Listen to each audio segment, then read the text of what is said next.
بیان کیا نا اس کا، میں نے کہا نا رمضان میں روحانی صحت بھی بنائیں اور جسمانی بھی. تو جسمانی صحت میں وہ جلدی جلدی، کیونکہ ٹائم ختم ہو رہا تھا، 2 چیزوں کو فوکس کر لیں. باہر کی چیزیں چھوڑ دیں آپ، جن میں خاص طور پر چینی اور کوکنگ آئل. ان 2 چیزوں کو کیا کر دیں، اپنی ڈکشنری سے نکال دیں. اب کوکنگ آئل نہیں کھائیں گے تو کیا کھائیں گے؟ دیسی گھی کھا لیں. دیسی گھی نہیں کھا سکتے تو کچھ بھی کر لیں، لیکن یہ آئل آپ کو نکالنا پڑے گا. اور چینی بھی مارکیٹ سے کیا کرنی پڑے گی، شارٹ کرنی پڑے گی. تو اب یہ خود آپ نے پلاننگ کرنی ہے کیسے ہوگا یہ، لیکن آپ کی زندگی بن جائے گی، اتنا سکون ملے گا نا. چند دن ٹینشن ہوگی آپ کو. دوسری بات یہ کہ روٹی چاول بھی کم کریں، کیونکہ روٹی میں بھی بہت زیادہ کارب ہوتا ہے، نشاستہ ہوتا ہے. آج کل کی روٹی یہ وہ روٹی نہیں ہے جو آپ کے ابا دادا کھایا کرتے تھے. یہ وہ والی گندم نہیں ہے، اس میں بہت زیادہ چینجنگ ہو چکی ہے. اب جو بیج گندم کا ہے نا، یہ وہ والا گندم نہیں ہے. پہلے گندم کی روٹی میں کارب کم ہوتا تھا اور دیگر چیزیں زیادہ ہوتی تھیں. اب وہ ایسا بنا دیا ہے کہ جیسے فارمی مرغی ہے نا، 6 مہینے میں سب کچھ، تو گندم بھی ایسا ہی ہے. پہلے اتنی بڑی بڑی گندم ہوا کرتی تھی، اتنے بڑے بڑے پودے، وہ نکلنے میں ٹائم لگتا تھا. اب تو ٹھک ٹھک ٹھک کر کے گندم نکل رہے ہیں، اور اس میں کاربوہائیڈریٹ کا ریشو بہت زیادہ ہو گیا ہے. تو وہ بھی فیٹ ہی ہے، یعنی میٹھا ہی ہے وہ، اس سے موٹاپا آئے گا. چاول میں بھی ایسے ہی ہے. کم کریں، میں یہ نہیں کہہ رہا ختم کریں، کم کریں. تو جب آپ کم کریں گے تو پھر بڑھائیں کیا؟ بھائی آپ گوشت کھائیں زیادہ، گوشت کے پیسے نہیں ہیں تو یہ چاٹ ماٹ زیادہ کھا لیا کریں افطاری میں. چنے کی چاٹ ہو گئی، ان میں تھوڑا کارب کم ہے نا. لوبیا ہو گیا، لو بھیا کہتے ہیں نا، لو بھیا، تو لو بھیا، اب لوبیا کھا لو. آپ لوبیا کھا لو، سفید چنے کھا لو، اس کی چاٹ کھا لو، کالے چنے کی چاٹ کھا لو، اور اللہ بھلا کرے آپ کا انڈے منڈے کھا لو. یہ جو کیا کرو، کھجوریں کھا لو. یہ جو ہے نا آپ کا حساب کتاب، چاول، روٹی اور چینی. چینی سے مراد چینی سے بنی ہوئی چیزیں. پتہ چلا آپ نے چینی چھوڑ دی، رسگلے کھا رہے ہو آپ، کہ چونکہ میں چینی نہیں کھاتا، تو رسگلہ تو چینی ہی ہے نا. تو یہ چند چیزیں آپ رمضان میں تھوڑا سا ان سے ایوائڈ کریں. دوبارہ بہت لمبا بیان ہو گیا تو مختصر کر کے بتا دیتا ہوں. روٹی چاول ختم نہیں کرنے، بلکہ کیا کرنا ہے، کم کرنے ہیں. نمبر 2، چینی کو کیا کرنا ہے، ختم کر دو چینی کو. نمبر 3، کوکنگ آئل نکال دو اپنی زندگی سے، خاص طور پہ رمضان میں تو نکالو نا. زیتون کا جو آئل آتا ہے نا، وہ پی لیا کرو. وہ نہیں ہوتا ایکسٹرا ورجن جو ہوتا ہے، اب وہ پینے میں، وہ بھی پکا کے نہیں کھانا ہے. زیتون کا تیل پکا کے خراب ہو جاتا ہے. دیسی گھی پھر بھی تھوڑا بہت پکا سکتے ہیں، زیتون کا تیل نہیں پکا سکتے. تو یہ آپ نے رمضان میں چند کام کرنے. کوکنگ آئل کو نکال دیں، چینی کو نکال دیں، روٹی چاول کم کر دیں. پھر آپ نے کیا کھانا ہے بھائی، گوشت کی مقدار بڑھا دیں. آپ گوشت موش کھایا کرو، پھوڑا پھاڑا کرو. دیسی گھی ہے وہ کھا لیا کرو، اور اللہ بھلا کرے انڈے منڈے پھوڑ دیا کرو. انڈے بھی ہاف بوائل کر کے پھوڑو. اور اللہ بھلا کرے دودھ پی لیا کرو، وہ والا ڈبے والا نہیں، گائے پال کے والا. آپ کیا کریں، ایسی باتیں آپ بولو کہ پتہ نہیں کس زمانے میں لے کے جا رہے ہیں ہمیں. لیکن پھر بھی بہرحال ڈبے سے بہتر ہے دوسرا، اس میں بھی چینی ڈال کے نہیں ہے، ایسا ہی. اور اللہ بھلا کرے اس طرح کی چیزیں آپ چند اپنے خرچے پہ اگر کھا لیں تو آپ دیکھیں، کھجوریں کھا لیں آپ، تو انشاءاللہ صلو علی الحبیب ہو جائے گا تھوڑے دنوں میں. آپ خود بولو گے یار مفتی صاحب ہٹو بچوں ہو گیا. ٹینشن ہوگی چند دنوں تک، دماغ ایسے للچائے گا نا. جب کسی کو بریانیاں پھوڑتا ہوا دیکھو گے، آپ کا دل چاہے گا میں کھا جاؤں بس. لیکن تھوڑے دنوں میں آپ کو جب اچھا کھانے کی عادت پڑ جائے گی تو پھر کیا ہوگا کہ آپ کو جب دماغی مینٹلی صحت، جسمانی صحت اچھی ہوگی نا، تو پھر آپ کو اچھی خوراکوں میں مزہ آنا شروع ہو جائے. کبھی کبھار پھوڑو بریانی تو کراچی کا ایک سوغات ہے، کون چھوڑ سکتا ہے کبھی کبھار. لیکن وہ جو بریانی آپ نے کبھی کبھار پھوڑنی ہے، وہ بھی ذرا اچھے ہوٹل والی بریانی ہو یا گھر کی بریانی ہو. کیونکہ آج کل جو چاول آ رہے ہیں نا بریانی کے، وہ چاول بھی ایسے غلط قسم کے چاول آ رہے ہیں کہ وہ کھانے میں بڑے مزیدار ہوتے ہیں, پیٹ میں جا کے وہ پتھر بن جاتے ہیں, پالش ہوتی ہے ان چاولوں کے اوپر, سمجھتے ہو؟ تو پتہ نہیں کیا کیا آ رہا ہے یار ابھی کیا کیا رونا روئے ہم بیٹھ کے. تو بہت ہی بربادی ہو رہی ہے. یہ میری فیلڈ میڈیکل سائنس نہیں ہے. آپ کہہ سکتے ہیں آپ کیوں یہ باتیں کر رہے ہیں. دیکھو میں ہسپتالوں میں بھی جاتا ہوں بیان کے لیے نا. ابھی میں گیا لاہور میں ایک ہاسپٹل میں, اس ہاسپٹل میں مریضوں کا فری میں علاج ہوتا ہے. جیسے انڈس ہاسپٹل ہے نا, بڑا اچھا معیاری ہاسپٹل ہے, فری میں کروڑوں روپے کا بجٹ ہے ان کا, اور سال کا اربوں میں پہنچتا ہے. وہ سارا بجٹ کون پورا کرتا ہے؟ پبلک. لوگوں کی زکاتیں ہیں, صدقہ ہے, خیرات ہے, ان سے مریضوں کا فری علاج ہوتا ہے انڈس ہاسپٹل میں. اسی طرح لاہور میں ہے الحجاز ہاسپٹل, وہ بھی فری علاج ہوتا ہے وہاں پہ. تاجر بڑے ایماندار وہاں کے. میں گیا, میں نے وہاں جا کے ایک چیز دیکھی, ڈائلسس کے جو پیشنٹ ہیں اس میں گیا, لائن سے لوگ لیٹے ہوئے ہیں, جوان آدمی گردے گنوا بیٹھے ہیں اپنے. شوگر کے پیشنٹ کو دیکھیں گے, ینگ لڑکے 35 سال 40 سال شوگر کے پیشنٹ. ہارٹ کے پیشنٹ کو آپ دیکھیں گے, ینگ لوگ, جوان لوگ ہارٹ پیشنٹ. کروڑوں روپے کا لوگوں کا سرمایہ زکاتوں کا ان مریضوں کے علاج پہ خرچ ہو رہا ہے. انشاءاللہ ثواب ملے گا, اچھی بات ہے, علاج ہونا چاہیے بھائی. گورنمنٹ اپنی ذمہ داری پوری نہیں کرتی, چلو عوام. لیکن میں نے وہاں مینجمنٹ سے کہا کہ اتنے کروڑوں روپے ان لوگوں کے علاج پہ خرچ ہو رہے ہیں, تو کچھ سرمایہ آپ وقف کریں لوگوں کو اویئر کرنے کے لیے کہ بھائی ڈائلسس کے پیشنٹ بنتے کیوں ہوں, ایسے کام کیا کر رہے ہو کہ 40 سال کی عمر میں تمہارے گردے جواب دے گئے ہیں, تو کچھ پیسہ اس پہ بھی تو خرچ ہونا چاہیے. ابھی پھر مجھے غصہ آنا شروع ہو رہا ہے, تاکہ قوم کا یہ پیسہ کسی اور جگہ استعمال ہو نا. دیکھو دوبارہ سے, ابھی سمجھ میں نہیں آیا. آپ کے پاس 4 لاکھ روپے ہیں, آپ نے کسی غریب پہ خرچ کرنے ہیں, کسی مستحق پہ.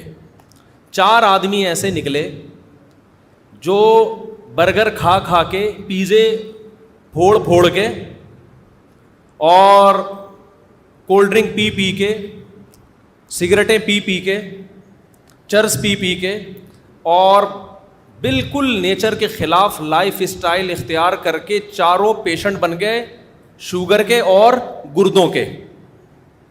ٹھیک ہے نا, وہ چاروں کس کے پیشنٹ بن گئے؟ شوگر اور گردوں کے. آپ نے 4 لاکھ روپے ان کے علاج پہ لگا دیے. ٹھیک ہے, آپ کو نیت کا ثواب ملے گا انشاءاللہ. لیکن عقل مند آپ کو مشورہ دے گا کہ یار یہ جو 4 آدمی پیزے پھوڑ رہے ہیں اور صبح و شام بوتلیں چڑھا رہے ہیں, پان گٹکے کھا رہے ہیں, سگریٹیں پھونک رہے ہیں, ان کا بے تحاشا پیسہ ان فضول چیزوں پہ خرچ ہو رہا ہے. تو آپ کو اللہ نے 4 لاکھ روپے دیے ہیں, اس سے پہلے کہ یہ مریض بنے آپ 1 لاکھ روپے اس پہ خرچ کر دو کہ یہ انسان کے بچے بن جائیں. وہ 1 لاکھ میں بن جائیں گے. 1 لاکھ روپے میں آپ کیا کرو, ایک ورک شاپ کرواؤ, یا یوٹیوب کا کوئی چینل خرید لو, اس پہ لوگوں کو اویئر کرو, یا کسی مشہور آدمی کا سے ایک ڈاکومنٹری بنوا لو, تاکہ جو مشہور لوگ ہوتے ہیں ان کی بات پھیلتی جلدی ہے, جس میں ان کو پیزے برگر کے نقصانات, کولڈ ڈرنک کے نقصانات, پان گٹکے کے نقصانات, چرس اور فضول چیزوں کے نقصانات بتائے جائیں. تو 1 لاکھ روپے میں ان کی کھوپڑی میں یہ بات بیٹھ جائے گی کہ ہمیں یہ فضول چیزیں نہیں کھانی چاہیے. کھانے کی چیزیں ہمارے کیا ہیں؟ کھجور کھاؤ میرے بھائی, شہد کھاؤ, اور اللہ بھلا کرے آپ کا, تھوڑا روٹی چاول پہ کنٹرول کرو, تھوڑا کم کھاؤ, ایکسرسائز کرو, ورزش کا بہت بڑا دخل ہے, روزے رکھو. وہ 1 لاکھ میں کیا ہوگا کہ قوم کا بہت بڑا سرمایہ بھی بچ جائے گا, اور لوگ ڈائلسس پیشنٹ بنیں گے ہی نہیں. اب سمجھ میں آیا میں کیا کہنا چاہ رہا ہوں؟ تو دیکھو غریب کی خدمت صرف یہ نہیں ہے کہ جو ڈائلسس پیشنٹ ہیں یا شوگر کے پیشنٹ ہیں یا جو ہارٹ پیشنٹ ہیں, زکاتوں سے ان کا علاج کراؤ. اس سے بڑی خدمت یہ ہے کہ آپ پہلے سے ان کو گائیڈ کرو, اویئر کرو, تاکہ وہ ایسے پیشنٹ بنے ہی نہیں. اب آئی سمجھ میں بات کی نہیں آئی؟ تو یہ بھی مذہب کا ٹاپک ہے یا نہیں ہے؟ میں آپ کو ترغیب دوں کہ ڈائلسس کے پیشنٹ پہ آپ زکاتیں خرچ کریں, آپ کو بہت ثواب ملے گا. ٹھیک ہے, یہ بھی میرا موضوع ہے. اس سے زیادہ میں اس کو فوکس نہیں کروں کہ یار لوگوں کو اویئر کرو تاکہ وہ ڈائلسس پہ جائیں نہیں نا, گردے بچا کے رکھیں اپنے. لیکن کوئی مولوی اس پہ بات کرے گا تو لوگ کہیں گے یار ہم سے نماز روزہ سننے کے لیے آئے اور یہ کیسی باتیں کر رہا ہے. تو بھائی بات وہی کر رہا ہے, زکوٰۃ کا مقصد غریبوں کی مدد ہے یا نہیں ہے؟ تو غریبوں کی مدد اس زکوٰۃ دینے میں اتنی نہیں ہے جتنا ان سے کولڈ ڈرنک, پان گٹکے اور سگریٹ چھڑوانے میں ہے. اور یہ تو صرف غریبوں کی نہیں, امیروں کی بھی مدد ہے.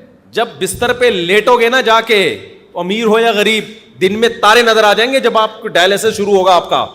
اللہ بچائے سب کو. ایک بیماری وہ ہوتی ہے جو قدرت کی طرف سے ہو, وہ پیغمبروں کو بھی ہوتی ہے. پیغمبروں کو بیماریاں کسی بد پرہیزی کی وجہ سے نہیں ہوتی, وہ قدرت کی طرف سے ہوتی ہے. جیسے کہ ابراہیم علیہ السلام نے فرمایا وَإِذَا مَرِضْتُ فَهُوَ يَشْفِينِ, جب میں بیمار ہوتا ہوں تو میرا اللہ مجھے شفا دیتا ہے. تو کیا آپ سمجھتے ہیں کہ ابراہیم علیہ السلام معاذ اللہ اپنی کسی کوتاہی کی وجہ سے بیمار ہوتے ہوں گے, بد پرہیزی کی وجہ سے؟ نا نا نا نا, وہ قدرت کی طرف سے. وائرل پھیلتا ہے, ابھی کراچی میں پھیلا ہوا ہے نا, سب کے گلے خراب, سب بخار میں. تو یہ ویسے ہی ہے, یہ آپ اچھا بھی کھا لیں تو بھی ہوگا, کیونکہ اس کا تعلق گٹر کے ڈھکنوں سے ہے, اس کا آپ کی خوراک سے نہیں. اور ڈھکن ہمارے قابو میں نہیں ہے. جب تک گٹروں کے ڈھکن کھلے رہیں گے وہاں سے مختلف چیزیں پھیلتی رہیں گی. سمجھتے ہو؟ اور یہ شکر ہے گٹر میں ڈھکن نہیں ہے, کیونکہ اگر ڈھکن ہوتے نا تو جس دن ہٹتا اسی دن سارے ایک دم وائرس نکل کے آ جاتے. ابھی آہستہ آہستہ تھوڑے تھوڑے نکل کے پھیلتے رہتے ہیں. اس کا کراچی میں فائدہ ہو رہا ہے. تو ایک بیماری وہ ہوتی ہے جو کس کی طرف سے ہو, قدرت کی. وہ کچھ بھی ہو سکتا ہے بھائی, وہ بزرگوں کو بھی ہوتی ہے, وہ پیغمبروں کو بھی ہوتی ہے. آج کل جو زیادہ تر بیماریاں ہیں وہ آپ کی اپنی حماقتوں کی وجہ سے ہو رہی ہیں. آپ اپنے باپ دادا کو دیکھو یار, 90 سال 95 سال 85 سال, ہم تو جنازے دادیوں نانیوں کے دادوں نانوں کے پڑھتے تھے. اب تو کسی دادے کا جنازہ ہی نہیں آ رہا. 60 سال 65 سال 60 سال 65 سال 60 سال 65 سال. کل میں نے ایک جنازہ پڑھایا, اچانک ایک خاتون کا انتقال ہو گیا. وہ بیچارے بھائی, ان کے اولادیں بہت رو رہی, اتنی ایج نہیں تھی ان کی. کہہ رہے ہیں بیٹھے بیٹھے ہارٹ اٹیک ہوا ہے, بیٹھے بیٹھے ہارٹ اٹیک ہو رہے ہیں, بیٹھے بیٹھے گردے خراب ہو رہے ہیں, بیٹھے بیٹھے جناب برین ہیمریج ہو رہا ہے, اور کم عمر لوگوں کو ہو رہا ہے یہ. تو آپ زکاتوں سے غریبوں کا یقیناً علاج کریں, آپ صدقات و خیرات سے غریبوں کا یقیناً علاج کریں. لیکن مالداروں کو چاہیے کہ کچھ پیسہ وہ وقف کر دیں لوگوں کو اویئر کرنے کے لیے کہ تمام دوائیں بچوں کی پہنچ سے دور کیسے رکھی جاتی ہیں. لائف اسٹائل کو چینج کرنا پڑے گا. اس کے لیے ہمارے ہاں نہ حکومتی سطح پہ کوئی محنت ہو رہی ہے, نہ ڈاکٹر حضرات اس پہ کوئی لوگوں کو اویئر کر رہے ہیں, چند ڈاکٹروں کے علاوہ. ڈاکٹر صاحب بھی کلینک کھول کے بیٹھے ہوتے ہیں, انجیکشن ہاتھ میں لے کے بیٹھے ہوتے ہیں, جو آ رہا ہے بخار آ رہا ہے ٹھوک دیا ٹیکا, دوسرا آیا ٹھوک دیا ٹیکا, اس کو میڈیسن لکھ کے دے دی, نوٹ بھی مل رہے ہیں, چھپ رہے ہیں. ٹھیک ہے, ہم اس کو, وہ آپ کی فیلڈ ہے, آپ زیادہ بہتر جانتے ہیں. لیکن ڈاکٹروں کو چاہیے کہ بھائی لوگوں کو آپ باقاعدہ ورکشاپ کروائیے, جو سنجیدہ ماہر ڈاکٹر ہیں, جو ایکسپرٹ ہیں. ورنہ ڈاکٹروں میں بھی ہر طرح کے ہی ہیں, منجن بیچنے والے بھی بہت سارے ہیں, ایسا نہ وہ ورکشاپ کے نام پہ پتہ نہیں کیا کروا دیں.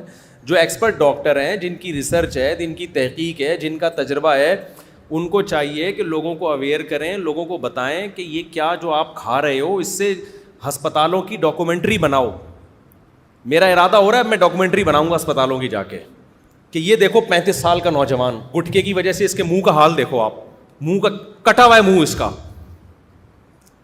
کیونکہ میرے پاس جب گٹکا کھانے والا آتا ہے نا, میں اس کو کہتا ہوں منہ کا کینسر ہوتا ہے, اس سے اس کو ڈر نہیں لگتا جب تک کوئی کینسر کا پیشنٹ اس کو دکھایا نہ جائے. پھر مٹھائی کا ڈبہ لے آیا. اچھا دیسی گھی بھی ہے, بڑی نوازش آپ کی, اللہ بہت جزائے خیر دے. دیکھو میرے پاس دیسی گھی آتا ہے, پھر بھی میں کر سکتا. اچھا آپ بیٹھے تو صحیح نا, بیٹھے تو صحیح نا, ابھی بیٹھے, پھر ملتے ہیں آپ سے. میرے پاس اتنی مٹھائیوں کے ڈبے آتے ہیں نا, جو آ رہا ہے گفٹ میں مٹھائی کا ڈبہ. پہلے میں گھر میں دے دیتا تھا, پھر میں نے کہا اپنے بچوں کو میں کیوں خراب کروں مٹھائیاں کھلا کھلا کے, اب میں گھر میں بھی نہیں دیتا, اب میں دفتر میں بانٹ دیتا ہوں. تو یہ میں اس لیے بتا رہا ہوں, آپ محبت میں دیتے ہیں, آپ کی محبت کی قدر ہے, لیکن ہم مٹھائی الحمدللہ کھاتے نہیں ہیں, ٹھیک ہے نا. اور آپ کو بھی کوئی ڈبہ مٹھائی کا دیا کرے, رکھا کریں, عزت دی اس نے, بہرحال محبت دی, کھلائیں کسی اور کو. کیونکہ آدمی اپنے ہاتھوں سے اپنی قبر کھو دے, یہ صحت کے لیے بالکل بھی مناسب نہیں. بیمار ہو اللہ کی طرف سے تو صبر کی توفیق بھی ملتی ہے, اور گناہ بھی معاف ہوتے ہیں. اور رسگلے پھوڑ پھوڑ کے جب بیمار ہوتا ہے نا, افسوس بھی ہوتا ہے اور ایک دم بیمار نہیں ہوتا. لوگ کہتے ہیں ہم نے تو دن 8 رسگلے کھائے تھے. جیسے ایک مہمان گیا نا کسی کے گھر, رسگلے کھا رہا ہے, تو میزبان نے کہا اور کھائیے نا, اس نے کہا پہلے 2 کھا چکا ہوں. کہتے کھائے تو آپ نے 6 ہیں, خیر یہ نہ بولیں آپ کے 2 کھا چکا ہوں, ٹھیک ہے نا. تو سارے ڈاکٹروں کا, حکیموں کا اتفاق ہے کہ 40 سال کے بعد میٹھے کو کیا کر دینا چاہیے, کم کر دینا. میٹھے سے وزن بڑھتا ہے, لیکن کم کرنے کے بجائے میٹھا کیا ہو رہا ہے, بڑھتا چلا جا رہا ہے. دیکھو اسلام میں جتنے تہوار ہیں نا, ان تہواروں میں کہیں بھی آپ کو میٹھا نہیں ملے گا. میٹھا آپ کو عید الفطر کے دن بھی میٹھا نہیں ہے, بس کھا سکتے ہو, کھاؤ آپ, کھانا کا ہے. کھجوریں کھائیے نبی صلی اللہ علیہ وسلم نے عید الفطر کے دن, بس اس میں ہے. وہ بھی مٹھائی نہیں کھائی آپ نے, حلوہ نہیں کھایا. عید الفطر میں آپ اتنا کیا کرتے تھے کہ پورے رمضان آپ نے روزہ رکھا تو عید سے پہلے آپ چند کھجوریں کھا کے جایا کرتے تھے بس. ہم جو عید الفطر کے دن پھوڑتے ہیں, جو ماشاء اللہ اللہ توفیق دے, زیادہ میں اس میں نہیں جاتا, تو باقی اسلام کے جتنے تہوار دیکھو اس میں میٹھا کہیں بھی نہیں ہے. نمبر 1 بقرعید, جب بچہ پیدا ہوتا ہے, خوشی کا دن ہے نا. فیملی پلاننگ والوں کے لیے غم کا دن ہوتا ہے کہ آبادی مزید بڑھ گئی. اسلام خوشی کا دن منانے کا حکم دیتا ہے کہ لڑکی پیدا ہوئی تو 1 بکرا, اور لڑکا پیدا ہوا تو 2 بکرے. اگر میٹھا اسلام میں اس کی ویلیو ہوتی تو اسلام کہتا لڑکی پیدا ہوئی تو زردے کی 1 دیگ, رسگلے کا 1 ڈبہ, لڑکا پیدا ہوا تو رسگلے کے 2 ڈبے, یا حلوے کی 2 دیگیں. نا نا نا نا, بکرا, پروٹین, گوشت. نہیں آ رہی بات سمجھ میں؟ بکرا یا گائے کا حصہ یا دمبا. اسی طرح اسلام میں ایک تہوار ہے ولیمہ. جب شادی ہوتی ہے تو ولیمہ سنت ہے. حدیث میں بہت ترغیب ہے, بہت ترغیب ہے ولیمے کی.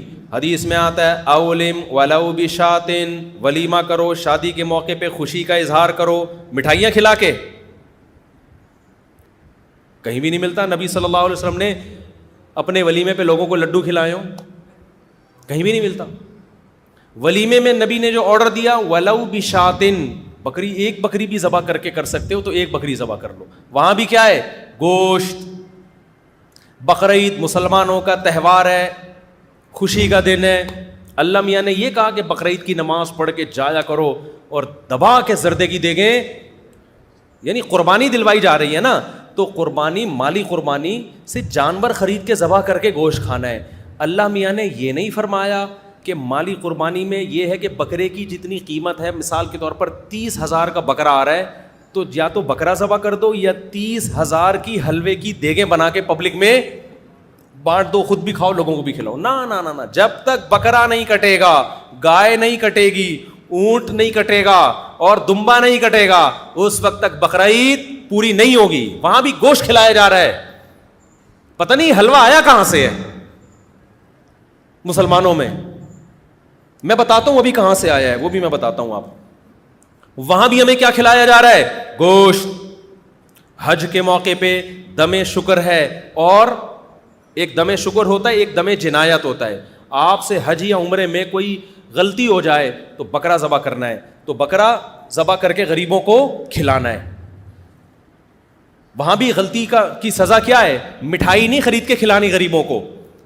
بھائی احرام میں آپ سے کوئی گناہ ہو گیا نا, کوئی احرام کے خلاف کوئی کام ہو گیا, تو علماء کہتے ہیں نا دم دینا ہے.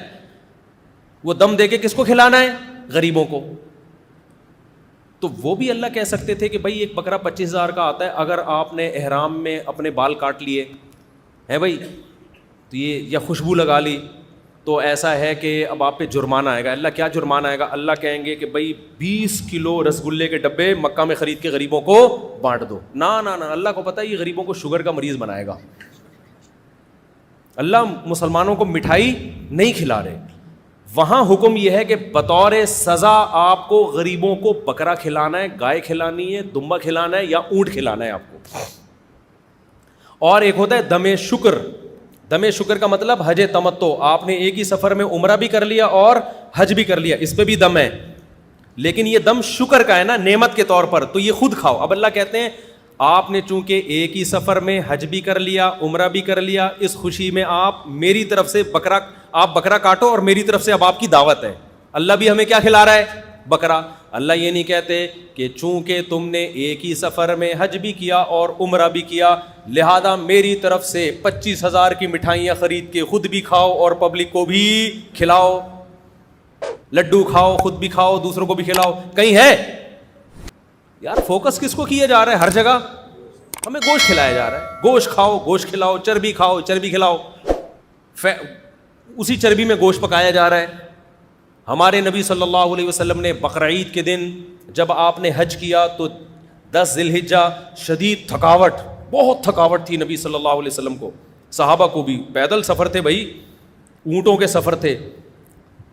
تو جس دن حج کا دن تھا آپ نے فرمایا الیس ھذا یوم النحر, کیا یہ قربانی کا دن نہیں ہے؟ صحابہ نے کہا ہاں.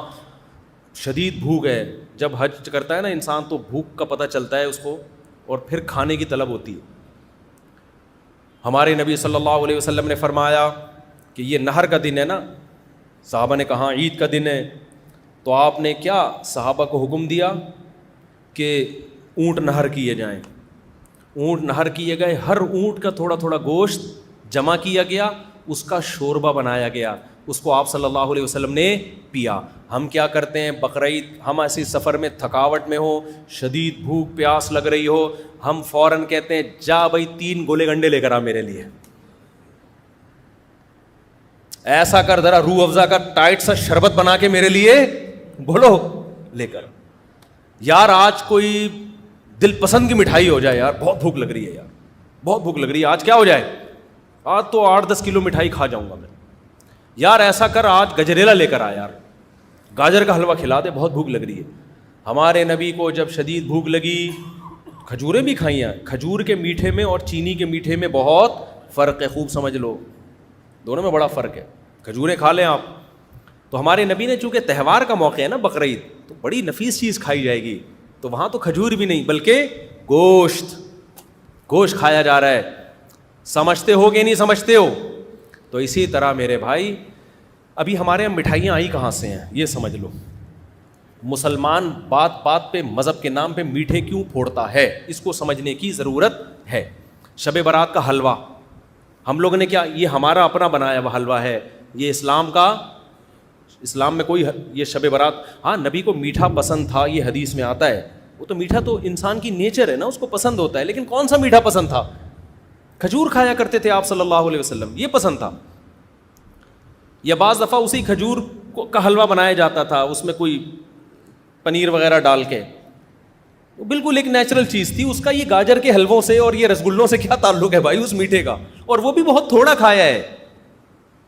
ہمارے نبی کی جو صفت تھی پچھلی کتابوں میں, آسمانی کتابوں میں, گوشت کھانے والے پیغمبر ہوں گے, گوشت کھانے والے, یہ علامت تھی. کیونکہ انسان 2 قسم کے ہر دور میں رہے ہیں, ویجیٹیرین اور گوشت خور. تو ہمارے نبی کی علامت کیا تھی؟ یہ ویجیٹیرین نہیں ہوں گے, یہ کیا ہوں گے؟ گوشت خور ہوں گے. تو اب میں آپ کو بتاؤں یہ مسلمانوں میں لڈو آئے کہاں سے ہیں, رسگلے اور لڈو بولو آئے کہاں سے؟ ہر بات ہونا تو یہ چاہیے تھا جب بھی خوشی کا موقع ہو, آپ کا بچہ پاس ہو گیا, یہ بکرا کھائیے, آئیے یہ لیگ پیس آپ کے لیے, میرے بچے کے نمبر اچھے آئے, یہ ہونا چاہیے تھا نا بھائی. اسلام کے مزاج کے حساب سے یہ ہونا چاہیے تھا نا بھائی. میری شادی ہو گئی ہے تو یہ دمبا میری طرف سے, آپ آ نہیں سکتے دعوت میں, یہ دمبے کی چانپیں میں آپ کو ڈبے میں پیک کر کے بھیج رہا ہوں. اب الٹا ہو رہا ہے جی, آپ کی شادی ہوئی ہے, یہ منہ میٹھا کیجیے رسگلے سے. جی میرا ولیمہ ہے, یہ منہ میٹھا کیجیے. میں امتحان میں پاس ہو گیا, 6 لڈو. یہ میرا باہر کا ویزا لگ گیا, امریکہ جا رہا ہوں, یہ 8 رسگلے. ٹھیک ہے نا؟ تو ظاہر ہے میرے بھائی جب آپ لڈو پھوڑتے رہیں گے اور مذہب کے نام پہ پھوڑو گے, کیونکہ مذہب کے نام پہ جب پھوڑتا ہے تو عبادت سمجھ کے 6 کے بجائے 8 کھائے گا پھر وہ, کیونکہ وہ سمجھ رہا ہے سنت ہے یہ. تو اس سے میرے بھائی ہوگا کیا کہ آپ بھی لڈو کی طرح بننا شروع ہو جاؤ. جو لڈو کھاتا ہے وہ بالآخر لڈو جیسا ہو جاتا ہے, وہ گلوکوز سے بھر جاتا ہے تھوڑے دنوں میں. جب آپ گلوکوز سے بھرتے ہو تو فوری نقصان آپ کو یہ ہوتا ہے کہ آپ کی طبیعت میں ہر وقت سستی رہتی ہے, انسولین نکلتی رہتی ہے, انسولین اس کو کنٹرول کرنے کے لیے, اور طبیعت ہمیشہ آپ کی ٹن رہتی ہے. جو فریشنس عبادت کے لیے چاہیے, مختلف کاموں کے لیے چاہیے, وہ ہوتی نہیں ہے. تبھی تو آپ گورنمنٹ کے اداروں میں جاؤ, جس کو دیکھو کیا ہو رہا ہوگا, سو رہا ہوگا وہ. تھانوں میں جاؤ تو بھی بہت دفعہ، یہ پولیس والوں سے میں پنگا نہیں لینا چاہتا، خیر، تو آپ کہیں بھی جاؤ، جتنے بھی بڑے اداروں میں جاؤ، آپ کو لوگ اکثر سوتے ہوئے نظر آئیں گے. گھر میں آپ دیکھو بیگم صاحبہ 1:45 بجے اٹھ کے ناشتہ کر رہی ہیں دوپہر کو، سب کے گھروں میں یہی ہو رہا ہے، کراچی میں تو یہی ہے. سو رہے ہیں تو اٹھا ہی نہیں جا رہا، کیوں؟ میٹھا کھا کھا کے خود رسگلہ بن چکے ہیں. ہمارے نبی ہم کو کھلا رہے ہیں گوشت کھاؤ، ٹھیک ہے، گوشت کھانے سے نیند نہیں آتی، اتنی نیند نہیں آتی جتنی یہ میٹھے پھوڑنے سے آتی ہے. تو اسلام کے جتنے تہوار ہیں اس میں ہمیں گوشت کھلایا جا رہا ہے. اسلام میں نبی صلی اللہ علیہ وسلم کی جو علامتیں بیان کی، ہاں میں بتا رہا تھا میٹھا آیا کہاں سے ہے، یہ سمجھو. دیکھو ہندو گوشت نہیں کھاتے، ہندو گوشت نہیں کھاتے، لہذا ان کے پاس گوشت کا آلٹرنیٹ کیا ہے؟ اب اللہ نے جو لذت گوشت میں رکھی ہے نا کھانوں میں، وہ کسی اور چیز میں نہیں رکھی ہے. گوشت کی بریانی، گوشت کی نہاری، یہ سارے مزے کے کھانے کس کے ہوتے ہیں؟ تو ہندوؤں کے جو پنڈت لوگ تھے انہوں نے گوشت چھڑوا دی اپنی قوم سے مذہب کے نام پہ. اب ان کو کھانوں میں لذت پیدا کرنے کے لیے کچھ تو نیا لانا تھا نا. تو اب ان کے تبھی یہ جو ہندوستان میں کھانے پینے کی جو صنعت ہے نا، اس نے بڑی ترقی کی ہے. اتنی ویرائٹیز کھانے کی آپ کو دنیا میں کہیں نہیں ملیں گی جتنی ہندوستان میں ہے. وجہ اس کی ہے کہ جب گوشت نہیں کھا رہے تو زندگی کا مزہ کیا ہو گیا؟ خراب. لہذا انہوں نے دالوں کی مختلف چیزیں بنانا شروع کر دیں اور چاولوں کی مختلف طریقوں سے بنانا شروع کر دیا. اب تو 20 قسم کی مٹھائیاں بنانا شروع کر دیں. وہ اتنی مٹھائیوں کی اقسام آپ کو ملیں گی. تو مسلمانوں میں جو لڈو کھانے کا رواج آیا بہت زیادہ، یہ ہندوؤں کے ساتھ رہنے کی وجہ سے، ورنہ مسلمان بائی نیچر کیا تھا؟ گوشت خور تھا. سمجھتا ہے کہ نہیں سمجھتا ہے؟ اب غریب آدمی کیا کرے؟ سوال پیدا ہوتا ہے، بھائی غریب آدمی صبر کرے. غریب آدمی کیا کرے؟ صبر کرے. جو ہے وہ کھائے بس. غریبوں جو اللہ نے نہیں دیا تو صبر کرے. تو اللہ تعالیٰ کی عادت ہے، اللہ غریب آدمی کو جو ہے وہ بغیر گوشت کے بھی پروٹین دے سکتے ہیں. اس میں کیا ہے؟ ہم نے تو بڑے بڑے غریب دیکھے ماشاء اللہ، ہٹے کٹے فٹ فاٹ. تو یہ جو اسلام آپ کو یہ کہتا ہے کہ اگر جیب میں پیسہ ہے تو کنجوسی مت کرو، نہیں ہے تو اللہ پہ توکل کرو. کیا کرو؟ اللہ پہ توکل. ابھی تو بڑا مسئلہ. اچھا غریب آدمی کے پاس گٹکا کھانے کے پیسے کہاں سے آتے ہیں؟ سگریٹ پینے کے پیسے کم وقت کے پاس کہاں سے آ رہے ہیں؟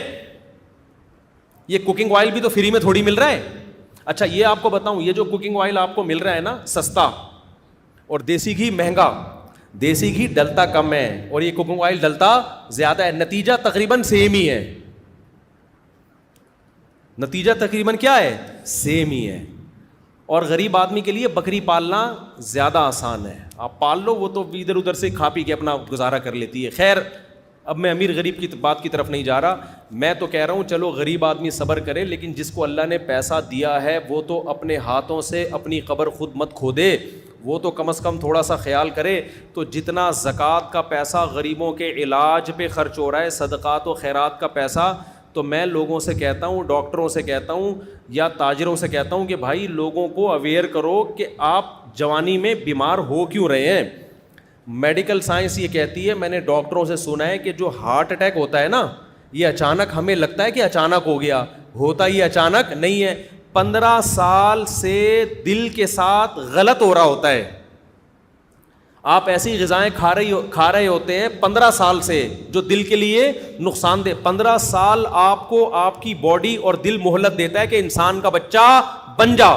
15 سال تک آپ غلط غذائیں کھاتے کھاتے کھاتے کھاتے جب دل سے آپ کی یعنی دل کے بس میں نہیں رہتا نا، پھر ہارٹ اٹیک ہوتا ہے.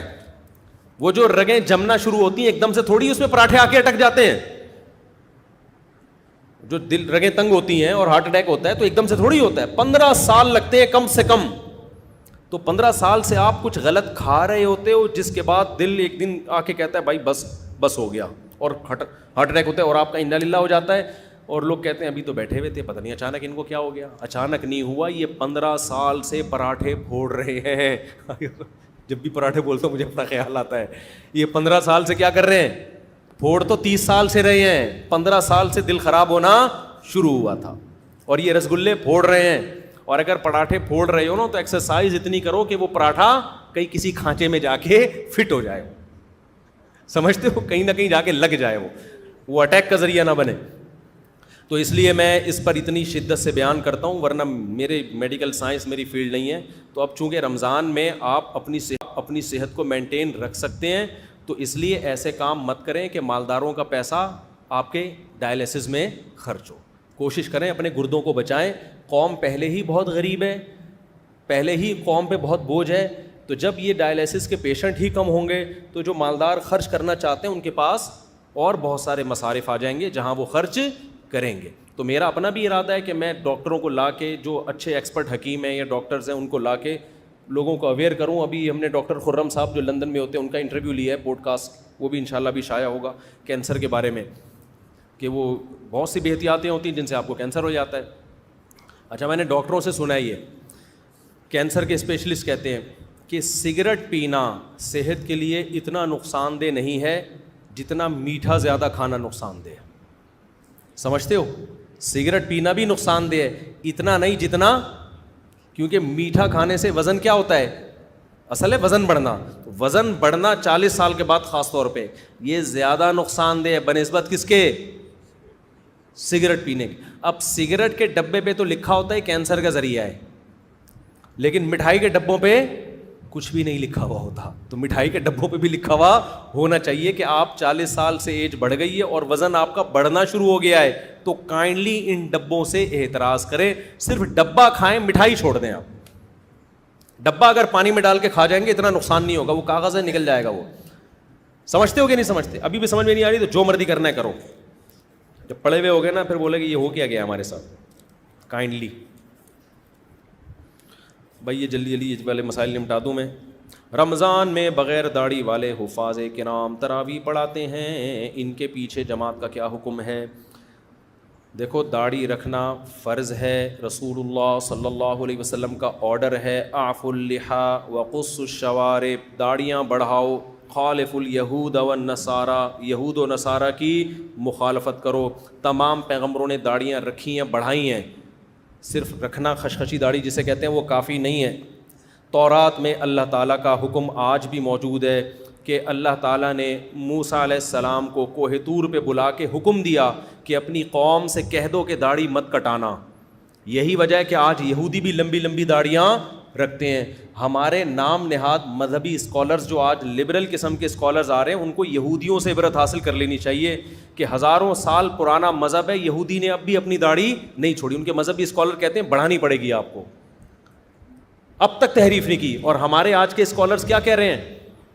کہہ رہے ہیں ایکچولی وہ تو اس دور کا کلچر تھا تو نبی نے حکم دے دیا, ایکچولی یہ کوئی اسلام کا اس سے تعلق نہیں ہے. ایسا بالکل بھی نہیں ہے. اللہ تعالیٰ نے مرد اور عورت میں فرق کے لیے بہت ساری چیزیں رکھی ہیں. ان میں بہت بڑا فرق جو ایک ظاہری گیٹ اپ کا ہے وہ کس کا ہے؟ داڑھی کا ہے.